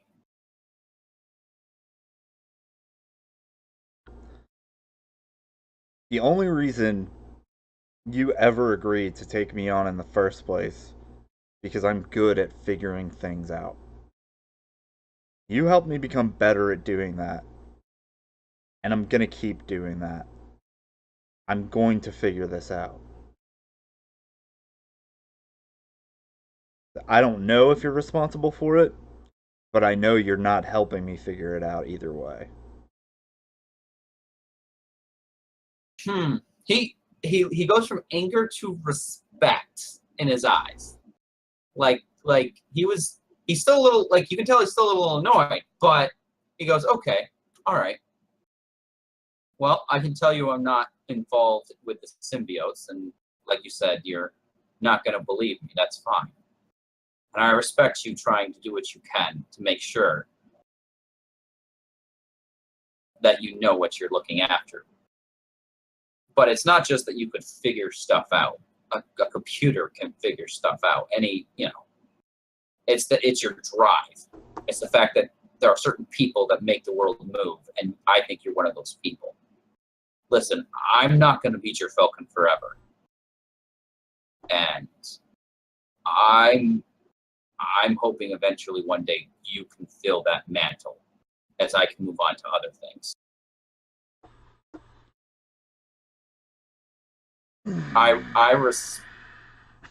I thought maybe you were just acting childish, and I thought maybe Morpho was rubbing off on you, and that's why I had to make sure she left. But I just shit. Motherfucker. but I can see now. That the reason you're acting this way is you were trying. You thought I was behind something, and I can respect that. And you did a good job covering that up. Well played. And I really hope one day that you will take this mantle.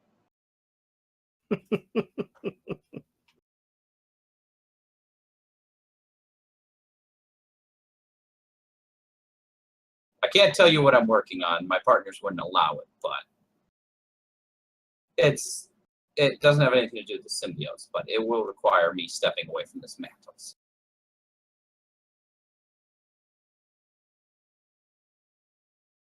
I respect. He's like almost giving. He's like reaching his hand out for like a handshake. He respects. I gotta think of what I'm saying here.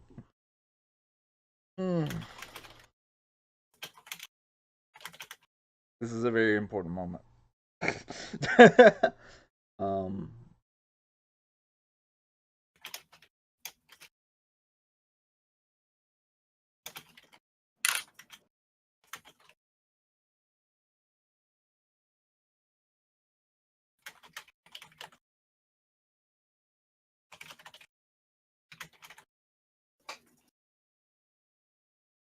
Oh, I can't think of what to say. Like, I know the sentiment of what I want to say, but I just can't think of the good line. What are you trying to get at? I guess. Like, he wants to do the subtext thing of, like, which not, like, in a way he would pick up, but in a way that plays to his ego. Where he's like, don't worry, you won't have to be your Falcon forever, because I'm going to lock you the fuck up. Like, or because I'm going to take you down, you know, like that sort of thing. But in a way where Jerfalcon would just take away the, yeah, don't worry, like, your mantle will be safe with me. You know, like, he wants him Oh, to say that. so it's more of the eye wink for the audience. Like the comic book Yeah, reader yeah, absolutely. knows Right. what's going on. Yeah. So it's something like It's like a veiled, very, very veiled threat, so much he doesn't realize it. Yes, exactly. Like, it's kind of a don't worry, I'll be prepared for when you go away or something like that. yeah, I like the when you go away part. Yeah, it's like it's probably like, don't worry, I'll have everything under control when you go away. Yeah, something like that. And like he reaches out and shakes his hand or something. He is grinning even more. He goes, "Okay, good luck," and he walks out.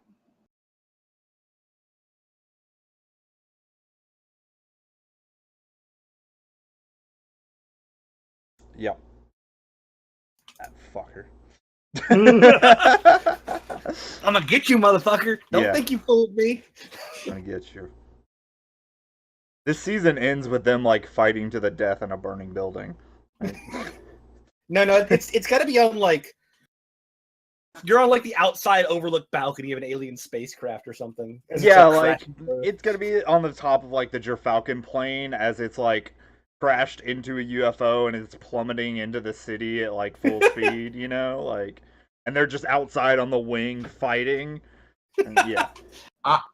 Oh man, The GM is now trying to figure out how to make that happen. GM instantly went like, "That does sound really good." Oh man. So, Golem, as you do your usual research, or Yep. I assume that's what you were doing. You were constructing this. Yeah, I'm constructing Contraption. my device. Yeah. Okay, so here's the question I have for you. Okay, Okay. do you remember the basic? I mean, I remember it, so I just want to make sure, like, you as a player remember it, and I understood it correctly. Okay, when you talked to Wakuna's mom, do you remember your reflection of what you said that you liked about humanity? Yes. Okay. And can you just say it again so I can make sure I did get the right understanding from it? If I recall, it was like it boiled down to optimism and kind of a hope for redemption for people. The thought that people can be rehabilitated, they don't need to be cut away. Like, 'cause that's kind of like the way that his people handle those who can't integrate properly, is they cut them off. Yes, those that they call that are corrupted. They just like they're Yes. corrupted, nothing, they're gone. Yeah, and so he sees the heroes who clearly could just go out and murder these people, or whatever, but humanity subdues them. They try to treat them. They have mental institutions and Yes. prisons and whatnot that are at least ostensibly supposed to be there to reform people. And they don't just kill them. They don't cut them off. They, despite what is to him at least overwhelming evidence that some of these people are irredeemable. Mhm. People still go out there and they try to do the right thing. And Okay. and to a degree that heroes are about protecting people, even sometimes the bad guys. And he saw a lot of that in Lacuna, which is why he. Okay. That is what I remember. Okay, so I wanted to make sure I remembered the right thing. So okay. So yes, good. So you get how do your people usually communicate with each other? What is long that like? distance, or up Or close? even from just a couple miles away. What does that look like? I mean, I imagine that we probably have some sort of like electromagnetic communication akin to radio or something, but probably Okay. operates on some sort of weird alien technology frequency kind of thing. Okay.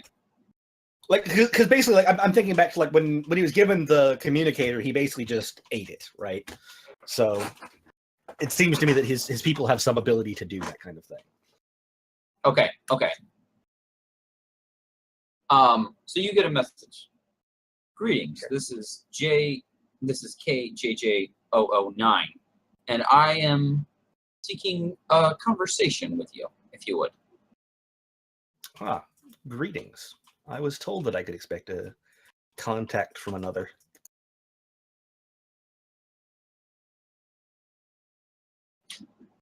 You're cutting out. I can't hear what you're saying.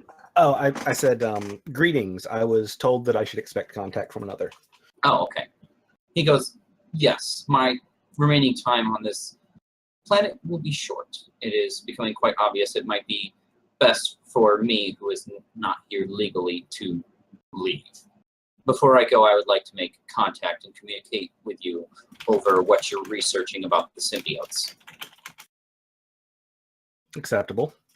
Would you like me to come to your location, or would that be considered rude to your fellow human dwellers? If so, we can find another meeting place. I believe they would prefer privacy. Perhaps we should meet elsewhere. Do you know of any landmarks where we could meet up?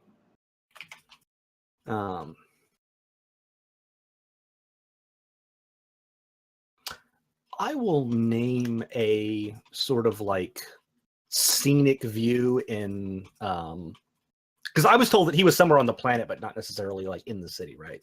He wasn't, but he was headed that direction. They wanted someone to come in and Yeah, kind of get some more data. Like there's a national park outside of town that has Okay. like a scenic promontory on it that is, you know, a hike out there, but you know it's reasonably well known. Okay. And like it occurs to Gollum because it is air accessible and remote, and you know. Okay. All right. And he goes, that would be most satisfactory. And he'll be waiting there. So I assume you're going and showing up. Yeah. Okay, so when you show up, he greets you and he goes, I request. Okay, so he's asking for a request of transfer of information about your time here on Earth, so he can have a full understanding of the symbiotes. This is all just GM explaining to player. This is also so he can have a better. This is also so another character of your species can have more of an understanding of what you understand of Earth. Yeah, I imagine this is how I would exchange the information when I get home as well. So Yes. yeah, I'm willing to do that. Okay. So two things happen, because through this communication, he knows that you're trying to get pieces for this device, and so he's going to transfer over more information so you can build it quicker. Excellent. So you will know, like, oh, I don't have this part, but I can use this human part to replace it, and I don't have this, but I can use this, and here's how I can build this faster. Because this guy's been on this Earth for like 35 to 40 years, but he hasn't been doing the superhero thing. He's been very incognito. And after that's transferred, he goes, that is very,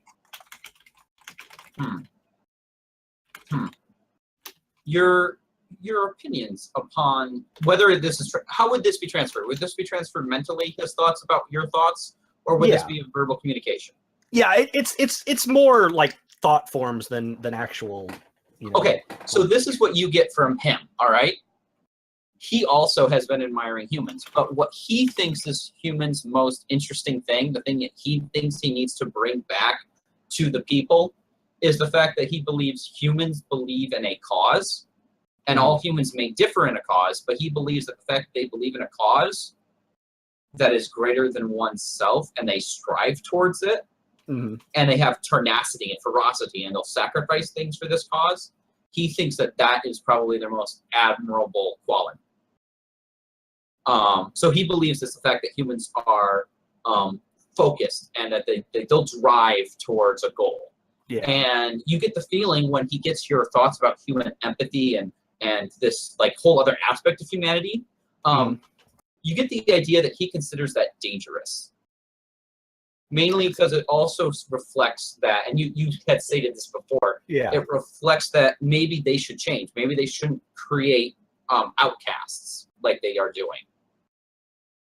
And you get the idea that maybe he thinks maybe you should, your beliefs are dangerous. Like if he was going to verbally communicate it, but Yeah. this is all happening telepathically, it's be careful, you're young, you do not understand. Humans don't actually believe this. This thing that you think that they have isn't real. And if you continue down this path, you might end up being one of those who need to be ostracized from the whole because what you believe is dangerous. That is what he is communicating to you. Because in a sense, your belief is jeopardizing one of their big core, which is, cut out the danger ones. And he's like, that's important. So he is communicating that he kind of thinks you're wrong.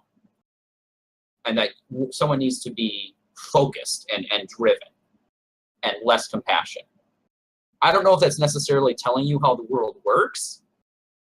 I think it might be telling me how humans work, but is not really like trying to change my self-image. Yes, but what I'm trying to get at is not necessarily change your. I don't know. He is telling you that these things are dangerous and you are young and can be influenced by these things. So in a way, he is telling you to not be the things you like in humans. And if you continue down that path, you might need to be one of these people that are removed from your people. Whether or not he's actually trying to shift your labels or anything, he is trying to say that you are becoming not one of your own people. Yeah. Okay. I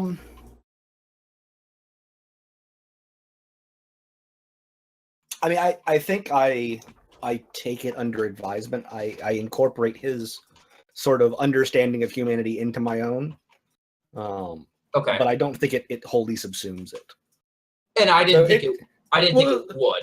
Well, no, but I'm saying like from what I give back to him, it's kind of like the equivalent of you have given me much to think about. You know? Okay, that helps. I wasn't sure how this interaction would go because I didn't necessarily know how your species interact. So this worked out, and I got to know more about your species. So, when you're done with all the communication, he goes, if the ruling body, not of your species, but of this empire that is technically Earth's part of its territory, if they find out that there is an outbreak of this level, they will begin perhaps cleaning the planet, or at least cleaning it of corrupted areas. I will make my departure sooner rather than later. If they discover my presence, I would become a suspect as well as our people for my illegal presence of being here. I thank you again for sharing your knowledge of the situation, and I shall report back. And when he's talking about how if they're concerned about the outbreak of these symbiotes and whatnot, I will kind of impress on him that give me a chance to handle it. We have a path to a solution in place that is in the works. That level of response and resource commitment may not be necessary. And he responds, we are not going to alert them. Our fear is that there may be another force that does. We will trust this matter into your hands. This is a great learning opportunity.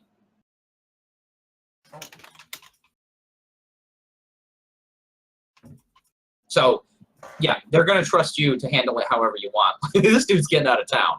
Yeah. So, and that's pretty much it, unless you have anything else to impart upon him. No, that was the bulk of it. Okay. All right. Now I had some other combat stuff, but I don't necessarily see that being beneficial without the other players. And these were the two big scenes I wanted to get to. Was the reveal of Morpho Falcon being like, "Hey, I want you to take up my mantle eventually." Well, so I mean, was Kestrel going to try and have it out with Gollum, or? Well, yeah. Oh, Has yeah. he got enough on his brain right now that? I'm saying, as far as I go, that's Yeah. all I had to lay out. I had a bunch of other stuff, but that kind of relies on more players. I mean, do you want to go ahead and do that now, or you want to save that? Like, I'm game. I mean, you're recording it, right? Yeah. Yeah, so we're good. I think I'm still recording. I mean, I am cautiously optimistic that this will not result in an altercation of such scale that involves other people. The team is over. All of a sudden, Reaper Kestrel is your comes leader flying now. through the walls of the base, Yeah. like lands in the break room. Next week, new team leader Kid Reaper on the job. Oh my word! No, he's going to take up the Kestrel mantle. Yeah. Like it's Robin 2 through 5. Yep. You're going Nightwing. Yep. I was tempted to have him No, he's not going Nightwing. He's going fucking Red Hood. That's true. That's true. You are Jason Todding this shit at this point. But I was almost tempted to have him say that you're replaceable. But Yeah. I was like, oh, That would have been it's reached too far, I think. that yeah, exactly. I was like, oh, it's not there yet. It's not there yet. He thinks this relationship is salvageable. Yeah. And I mean, I think that makes sense because I also think, like, it probably takes a lot for him to think he can't do something. You know? Like shit would have to be really far gone for him to be like, nope, this is done. You know? Like, there's a whole resource investment thing involved in me, and it's like, no, I can still make this work. So I guess the thing is, like, I don't know that, like, Kestrel is gonna go find Gollum and be like, we have to have a talk about this, unless it's the only way it happens. Which maybe it is, right? Like... Well, you did say we are having a good talk later. Yeah. Yeah. And I kind of think that from Gollum's perspective, like, he is going to expect it to happen, like, in the next day or two, and if it doesn't happen in that time frame, he might seek him out. But in the immediate, he's going to give Kestrel time to get his thoughts together so that they can have the conversation as rationally as possible. Even though Gollum is still angry? That's kind of one of the things that Gollum is hoping to deal with, too. I mean, like, I think that that's going to come out when they have the conversation. I don't think that it is the kind of anger that is going to push him to the conversation. Right. Does that make sense? Yeah. Yeah. No, I think Kestrel will go talk to him then. Like, I think he will seek him out fairly quickly, like the same day, I guess. Like, probably even like a short while after Jafalkin leaves. Like, he probably goes back in there and double checks on Kid Reaper and make sure that he's doing a good job and not, like, secretly deleting everything important ever. No, I mean, if you come in there, he's building something. Yeah. Well, no, I mean, I was talking about Kid Reaper. Like, he's gonna make sure, like, Kid Reaper isn't fucking up anything, and then when he knows he's good, then he'll go find Gollum. He's good. He's good. He knows how to use a computer. Since he's like, he's still kind of hyper, but he's a less hyper than he was. Yeah, his energy has been channeled now that he's been, like, acknowledged and given tasks. Yeah. Oh yeah, now he's focusing on a project. Yeah. Okay. That's well, and I mean, even if he did try to delete everything, like, all of the symbiote data that you guys have is backed up on Gollum's computers, which I promise you, Kid Reaper does not have access to. About that. About all this secret data in backed up places? You gonna come find him for that chat now? Yeah. Okay. I mean, like I said, when you find Gollum, he's gonna be in his lab building something. I don't know if he told you he was building a tracker for this stuff or not, but No, never came up. Yeah, so I guess the thing where like Kestrel comes in and like probably just like leaning in the doorway or something. And he's like Gollum is in there, like his arm is like a little spot welder, and he's soldering stuff in place. And Kestrel's like, "What you building?" Is the door closed behind you? Like, are you? No, just he's like, in the entryway? doorway, like with the door open. Gollum kind of eyes the open door. Why don't you come inside? I will tell you about it. Like, you can tell from his tone that he doesn't want to have a discussion with the door open. Yeah. Which I'm sure is just, God damn it, Gollum's keeping more secrets. But Yeah. And that's what I'm trying to figure out. Is like, is this a moment where Kestrel's like, oh, so now open and honest isn't the best policy? Like, yeah, please play that card. Watch as I judo fucking reverse it on you. No, that's okay. No, we're gonna do that. We're gonna do that actually because that's more interesting. Okay. Yeah, and Kestrel will like, he'll stop leaning on the door and he'll step forward enough for it to close, Mhm. and then he's like, "You don't feel what you're doing is important enough to share with everyone on the team?"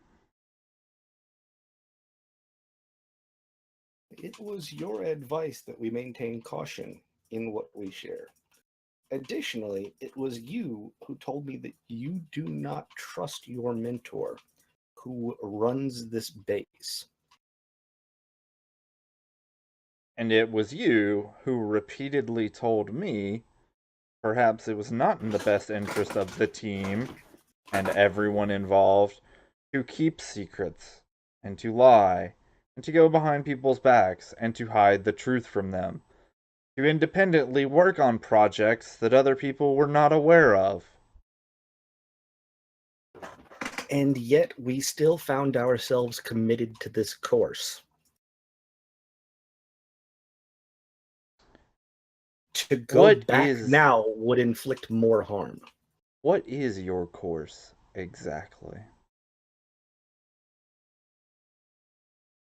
At the moment, I am working on a device that I hope will allow us to track certain unique emissions of the technology used to alter simians. It should allow us to find out where this work is being done. However, if, as you suspect, it is coming from a facility connected to your mentor, I would rather he not know that we have this device. Why are you doing this? I've never asked you that, have I? Why am I doing what? Any of this.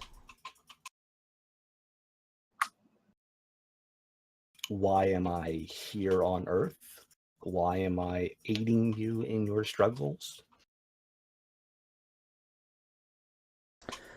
I think, like, he probably has heard the gather information byline and stuff before, right? Like, yeah, I mean, he's heard. Like, I imagine Gollum has been upfront about all that. Yeah. Yeah. But I think Kestrel's probably like, I know why you're here on Earth. Why are you here with us doing any of this? You could observe people any number of ways. You don't have to play superhero to do that. So why are you doing it?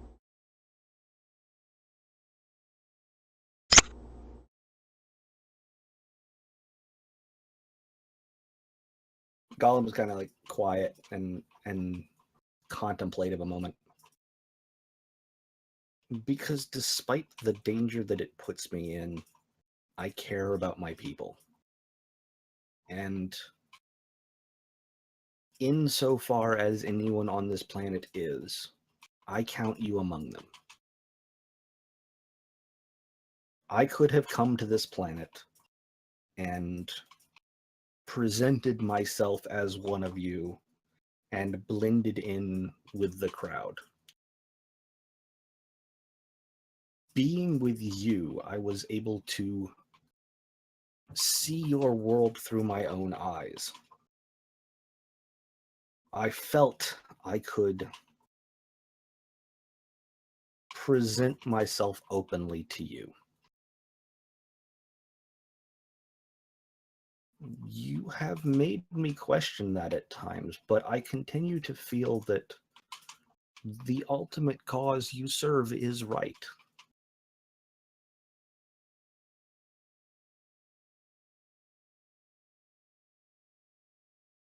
Let me make sure I understand as a player what you're saying. So, Mhm. is Gollum saying he considers Kestrel like of his people that are important to him? Like that's what you're saying, or like Like basically, Gollum is saying that he considers the team yeah, to be his family in as much as his people are. right, Because he was able to be himself through you and with you, and Right. to find out who he was, right, and he felt that taking that open approach and presenting himself as an alien, yeah, was more true to himself, and you have made him question that because you have advocated for secrecy in the past. right. But even though he doesn't necessarily agree with your methods, he thinks you are trying to do something good. Okay. Yeah, and then this is kind of like this is potentially very like softball, like for another judo throw, right? But it's like Kestrel's like he's like, if you consider us part of yours, why aren't you sharing everything with us? That's the mission, right? Learn and share so we can protect each other. Be open and honest. And he kind of stares at you a moment, and like there's nothing visible, but you kind of feel like a tenseness to him. Yeah. Like you kind of hit a button there. Yeah. And he looks at you and he goes, "What have I ever kept from you?" What was missed talking about? The data on Helen Tech. I obtained it while we were subduing her the first time. You never told him like that was how you got it, right? Like You never asked. Exactly. Right. Exactly. Right. And that's where the conversation is gonna go, right? Yeah. And No. it's like, yeah. Yeah. Yeah. And he's like, "That's where you got it." Yes. It seemed necessary to find out what she was after. But not important enough to tell anyone you took it or what was on it. You decided I told you what were was on it when it was relevant. I did not look through it until then. I took a cursory glance to see what they were after. You don't know everything going on everywhere. That could have been relevant to a dozen other things happening anywhere. But you decided when it was relevant and when it wasn't. You're the arbiter of relevant information now? Is that why they sent you? Because only you have the judgment to send what's important back? Unfortunately, I am limited by your biology in my ability to meaningfully share information. Among my people, that would have been given out as a thought. You require this cumbersome sound. Not to mention, you are frequently caught up in your own troubles, and it did not seem to rate higher than them at the time. And like as he says that, like the computer on the background just plays the footage of Kestrel and Wakuna and Jacket at the park again. That was not then. That was a later moment. No, but he's used that as an example. 'Cause, I mean, Yeah, obviously, he right, didn't record everything that was right. on at the base. Right. The relevant example is him yelling at Morpho. Because that's what he was busy doing instead of finding out what happened with that shit. Yeah. Yeah. And he's like, you didn't have to tell me everything on the drive. You could have just said you had the drive. You never mentioned you took a copy of it. You never mentioned you had extra information. You never asked for help going through it or a second opinion on its relevancy. You just took it and kept it. And were benevolent enough to help me when you decided it was relevant. I guess you want thanks for that? I did not ask you for thanks. I gave. Good. I'm what not I giving had. you any. I gave what I had when I knew it was needed. I am not sure what you expect from me beyond that. I did not keep it secret. I did not hide it from you. There are many things that I know that I have not told you. They are things that were not necessarily relevant. Would you like me to relate to you the tale of my travel to this planet? Would you like me to tell you the composition of the stellar clusters I passed through? Would that information be relevant to you? After all, one of them could unleash a deadly burst of energy to your planet. I do not believe so, but as you say, I do not have all information. What information should I know in advance is important?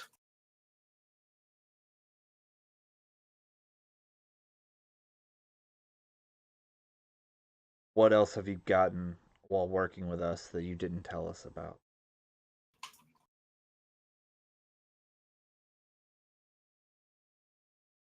I don't think I'm you actually have. trying. Yeah, I'm actually I trying don't to think if you there's have anything too else. much. Like, I mean, he didn't keep secret that he was jacking the files on the team from Aegis. I think you might have. Like, I know Kestrel asked you to jack files from Aegis. Yeah, you asked you. But I don't think you told anyone you got all of the files on the team. I think you just found the files on the team and took them. Yeah, that's true. I could be wrong about that though. Like, I mean, it's one of those things where like he wasn't keeping it a secret. I just don't know if anybody was paying attention to him at the time. Yeah. And I was thinking that Kestrel had been paying attention since he asked him to grab files. Well, we were doing other things, and you were just hacking Yeah. things, like, and you were doing like your computer, body hack, like. So it's not like there was a screen for him to look on. Was Yeah, my that's- interpretation of it. Like, That's fair. I mean, I imagine like stuff was flashing on the screen, but it wasn't like he was interfacing with it that way. It was like Right. zoom. yeah, I remember we made the joke when he was deleting Wakuna's files, and it just popped up "file not found." yeah. Yeah, I remember a lot of like player jokes about it, but like I don't No, remember. I thought that actually happened. It amused me.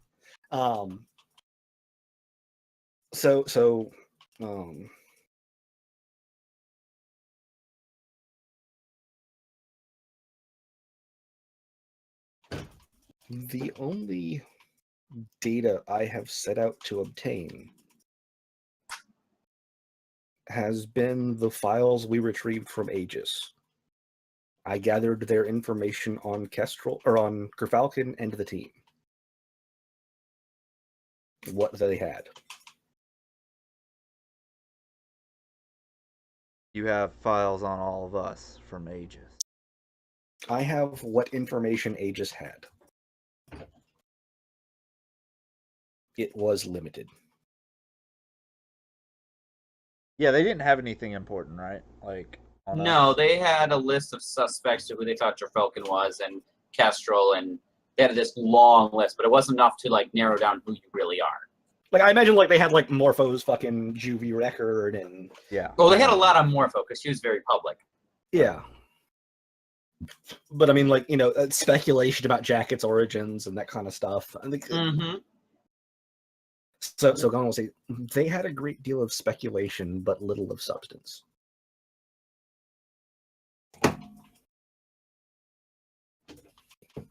And that wasn't relevant. You asked for the data on your Falcon, and I provided it.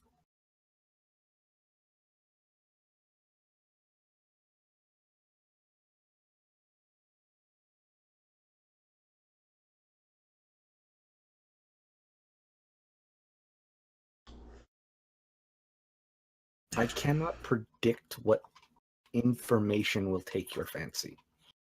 If you wish something, ask it of me, and if I can, I will provide it, as I have done since my arrival.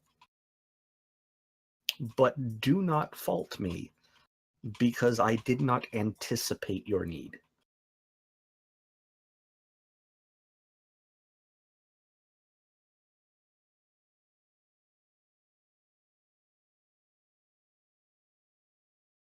I think that really upsets him.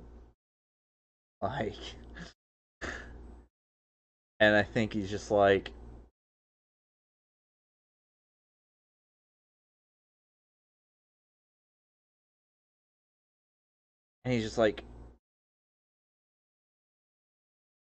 I know what everyone thinks about me.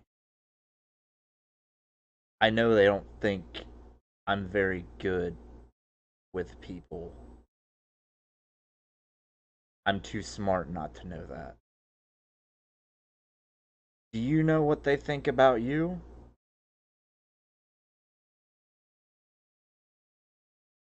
Please, tell me.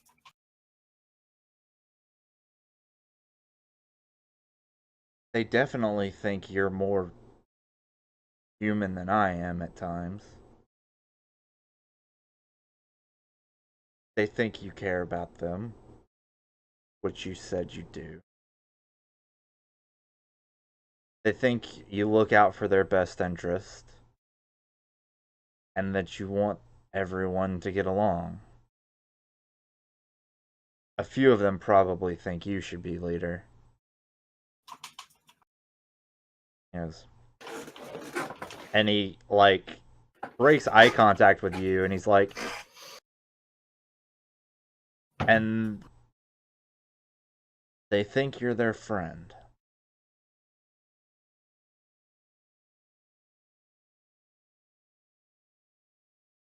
I won't expect you to anticipate anything and look out for anyone anymore. If I want something from you, I'll just ask for it. And then, like, he's gonna turn around and leave. So like, as you turn to leave, Gollum will sort of hesitate a moment.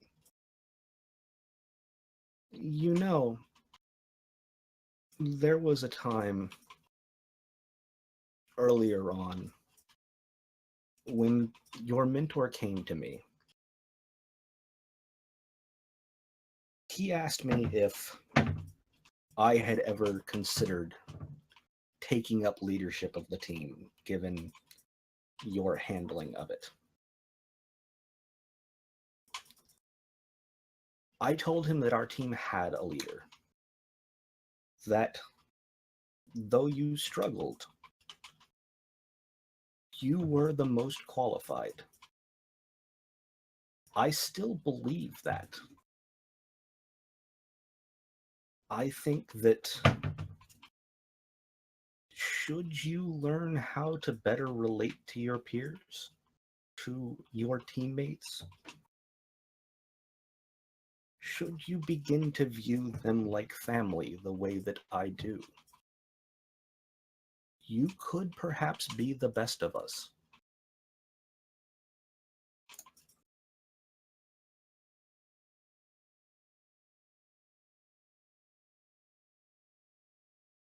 Yeah, Control will just leave. He'll let you have the final word on that. Like, I think that's a good final word.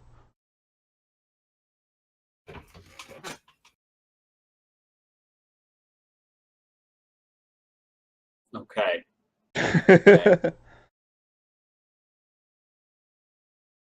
how? Okay, so after the conversation, how is this making Kestrel? I feel I'm a psychiatrist. No, but no. Like, Yeah. How does this make you feel? No, but really, like coming out of it, how does this help make your character like? Or do you not know that yet? No, he's in an infinitely worse place than he has ever been. Like, everything just gets worse for Kestrel.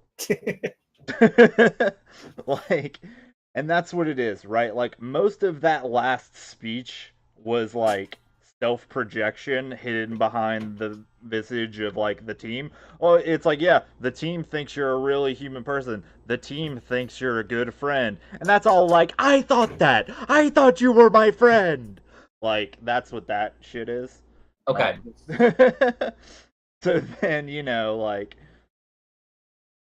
and then it's a thing where Gollum's like, well, you know, if Gollum's like, maybe if you're just better, you can be the fucking family that I want you to be, and I'll treat you like my family, which you have just, you know, assumed is a terrible way and have rebelled against the entire time.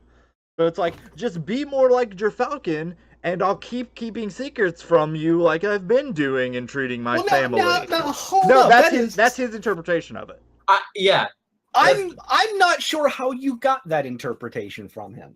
Because you were like, yeah, I care about you guys like my family. And then at the end, you're like, you know, if you just become a better human being... Well, see, I think, though, that... then you can be part of my family of lies and deception. See, here's the thing, though. I think he was actually telling you to be less like Gerfalcon. Right. He was saying, view your team like family. Right, but the thing is, like, and again, like, this is the warped mind of, like, you know, someone who's just been fucked over by, like, his mentor and everything like that. Like, that's not how he hears it. So it's not that that's what he's saying, but yeah, that's just not how he hears it. So what Golem was trying to say is, hey, I believe you can be the best of us, and you should be leader. What he heard was, hey, if you are a better person, then you can act, then you'll earn it. Yeah, exactly, right? So like, what you said as encouragement. No, I got that. I got that part. I got that part. The only thing I was off base on was the be more like Gerfalcon, because that is like 180 degrees opposite. No, not be more like Gerfalcon. Just like the Gerfalcon tagline of like, well, if you're just better, then everything will be fine, okay. Right? Like, that's, you know, that's essentially what he hears, and that's, you know, like, even part of the speech he just had with Gerfalcon, like, because that's still resonating in his head, right? Where Gerfalcon's like, yeah, no, you're great. The reason why I like you is because one day you might be good enough to be me. So then, like, Gollum tells him, he's like, well, yeah, if you're just better, you'll be in charge of everything. Which in Kestrel's mind goes, ... like Gerfalcon. You know? Okay. See, I was trying to give you like a narrative fork there, and you're not running with it, killing me. What was so Gerfalcon is giving you the, you know, shape up and you can be me. Yeah. And Gollum is giving you the stop trying to be him, yeah. Be human. Yeah. And you'll be there. You know. I get it, but it's also hidden behind this thing of like, you know, like this whole conversation of like, oh yeah, well no, I wasn't keeping secrets from you. You just didn't ask, which is understandable given the character, but not at all a healthy way to fucking have a conversation, right? Like the healthy way to have the conversation is like, you know what? I'm sorry I didn't tell you that, but like this is your modus operandi for literally everything, so it made sense to keep it that way. But like that's just not how the conversation went because of the way those two characters are, right? Yeah. Like. Okay. No, just trying to plant the seed. Plant the seed. Yeah. I just wanted to ask what people were going for and what was received by the characters, just so we're making sure we're hitting. We know what beats we're hitting with them. So okay, I mean, that helps me as a GM know what happened in the conversation. Like, I'm cool with that resolution if you are. Like, if not, you know, we can talk about it and we can work it out. But like, I don't know. No, I'm just trying to fuel that little seed of rebellion that makes the protege interesting. Yeah, Well, the rebellion's there. Like, it's just He's pretty- unfortunately rebelling against literally everyone and everything at this point. Like it's pushed him further away from the team, which gets into our end of session bookkeeping. But also, you know, like, he's as far away from Gerfalcon as he can be. Like, this episode moved from, like, I'm gonna find out what he's up to I'm gonna take that fucker down. You know? Like... See, I think the thing to me is, I think that's missing the crux of the protege. Yeah. Because I think the crux of the protege is, do I want to be like him? And you've got, do I replace him or do I take him down? But your route to both of them is by being more like him. You know what I mean? But I think that's the path he has to go down until he figures out, like, is that the right path, right? Like, I don't think he's at the point where he's made enough mistakes down that path to realize it's the wrong path. Does that make sense? Okay. Like, yeah. Okay. That gives me a better perspective on Gerfalcon. I'm not Gerfalcon, but mainly your character, like where you're going with them and how you think. So yeah. So that pretty much wraps up a lot. Yeah. Unless people had anything else planned. That's all I got. Yeah, I mean, I just want to make sure we're cool on that, because, like, I don't want to step on your toes, and I don't want to feel like we're not playing, like, the playbooks or anything, right? Like, no, I think it's fine for the character. I just, yeah, like I said, I was trying to get him to at least kind of consider there might be another way. Right. And it sounds like you're saying he's not ready for that yet. And that's fine. That was my intent in that conversation. Yeah, well, because, and I mean, like, I think it hurt that it was Golem doing that talk after this talk, right? Like, oh, okay. If it had been Golem doing this before, someone's like, well, why are you keeping all this secret information from everyone? Then it's a very different conversation. Because, like, you know, they don't play each other like super buddy or anything, but they have, like, that level of peer respect that someone like Kestrel would also associate with friendship, but only after it's been, like, maligned by something bad. Like, he never would have said, oh yeah, my friend Golem before this, but, like, after he's been fucked by him, he would, you know, retroactively be like, yeah, that dude was my friend. Then he screwed me, regardless of whether he actually did or not. Right. Mm-hmm. So, one thing, it just to be clear, because this is how I saw it, whether you see it or not, like, Gerfalcon thinks, like, he's back, like, he sees that you are Gerfalcon. Like, whether you like him or not, he's like, oh, he's following in my path. Yeah. Oh, I see what he's doing. So yeah, no, I think that's totally fair. Like, yeah. So he went from being angry at you to, okay, kid, I'll give you some space, but I'm going to watch what you're doing. Yeah. Okay. And yeah, I mean, I think that's fair based on, like, what he was doing and how he was acting, right? Because, like, in the face of it, I could have tried to do some other things, but Kestrel was like, no, I'm sticking to my guns. I started this thing based on my merits and attributes, and I'm going to use those merits and attributes, and I'm going to see it through. Like, in a very, you know, it is a very Gerfalcon way of being like, no, I'm right about this, and I am going to show you I am right about this via my superiority. And I was always expecting you to confront him over the Morpho thing, and when you're like, no, you're going down, and I'm gonna look at you and I'm gonna smile. I was like, okay, here we go. I didn't see it going this way, but again, I like it. Yeah. So. Yeah, no, I was saying Golem, though. I was saying, like, it was probably a thing where, like, if Gollum had had that talk an episode earlier, it would have Yeah. worked, right? Yeah. Like, literally, we just had to have that talk after fucking Mist is like, well, you take stuff all the time, and like, you know. Yeah, no, it's perfect. Yeah. I was just clarifying my intent in that scene. Yeah, I got you, and I appreciate it. But I think, and I do think, like, to Mitch's credit, like, my trajectory for him might be changing, because I did want him to be less Falcon, but like, Yeah. he might just be. That might just be where he goes. Like, you know, at least And I in his don't care methodology. where your character goes. I just want to put that pressure where whether you like Yeah. your Falcon himself, you're being torn between your Falcon methods and the other Falcon methods. Yeah.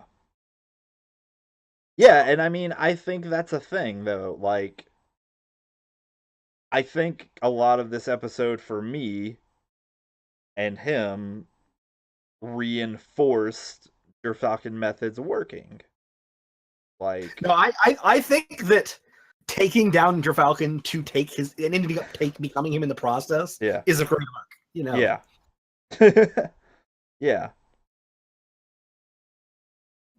I'm not saying I've totally rewritten half of the script for this for the end of the season, but I might have rewritten half of the script based on this scene. I mean, What have you learned about planning, GM? Yeah. Oh, I mean, I'm constantly like reworking like where his trajectory is off of things, because like you can ask him, like he and I talk usually like after every game, yeah, and yeah. like, you know, like I've said before, like, yeah, like, you know, Kestrel's probably gonna end up here. Like, this is how the season's gonna end, and like it changes and shifts a good bit, like, and I don't know where for sure it's gonna end. Like, I don't plan more than a scene in advance. It's just not worth the time.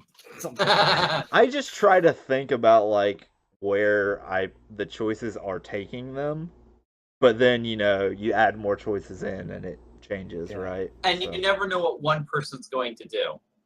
Like Yeah. one person handling a situation differently.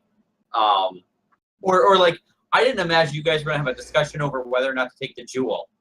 Like, I just thought that was just. Oh no, that was fucking inevitable.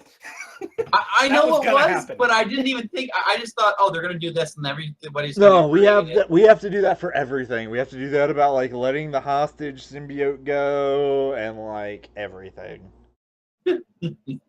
That's just a thing we as a group do. So, Well, you know, I would say still the most team planning you've ever had was probably preparing for dinner. So. Oh yeah, by far. You saw how that went. yeah. I mean, it went pretty Really well, well. really. Like, the funny thing about that is, like, the fight following that was our worst fight. Yeah. Yeah. So, but no, this one had a nice combination of misses and hits. So, I was gonna ask Kestrel, do you feel like you grew closer to the team? No. Definitely. The answer to the Yes. question is no. Yes, I grew closer to new teammate Kid Reaper. You were not ready for that shit, were you? I wasn't. Okay. You caught I'm not the ready for villains off anything. guard with that move, okay? Are you kidding me? No one on the team was. Like, both in character and out of character. You're like, you're on the team. Everyone went, what? like Wakuna just started listing all these reasons, and everyone started going like, no, we're good. That Well, and then you try to speak out, and I was like, oh, okay, I get it. Come here.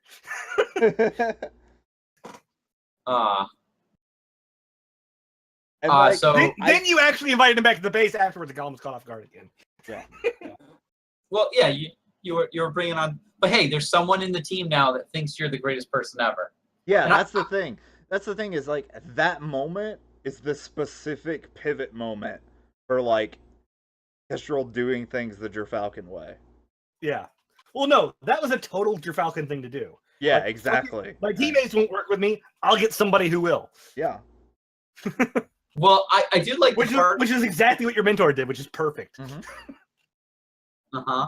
I do find it funny that Wakuna doesn't think you're that great of a person, but she thinks you're the best leader ever.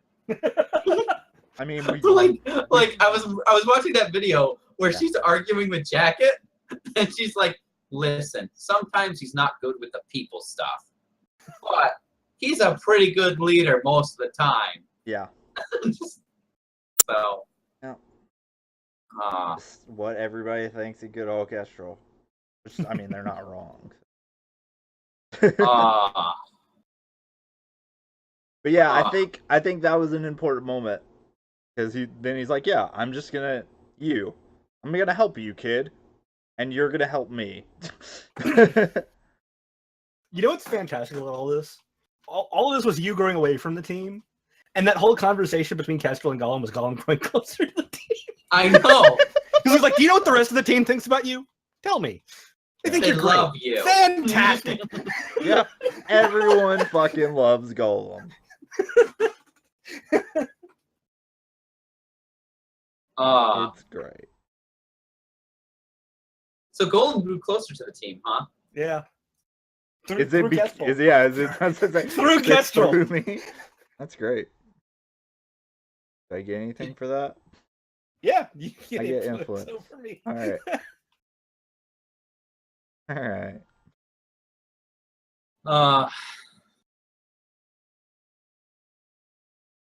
I'm gonna up your mundane and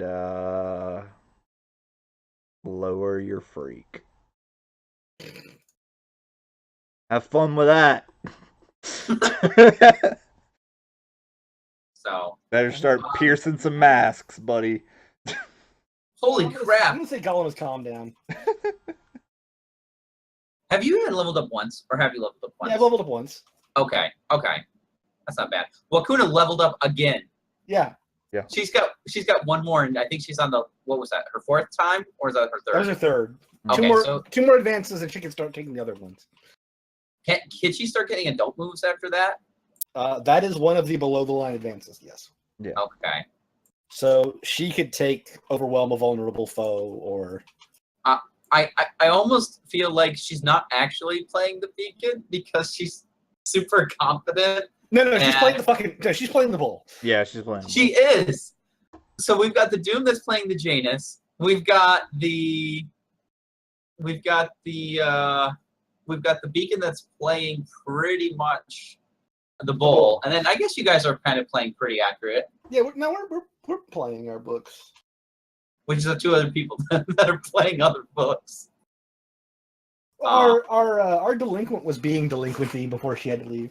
Yeah, that's true. But that was only really 3 sessions tops or something like that. Like, yeah.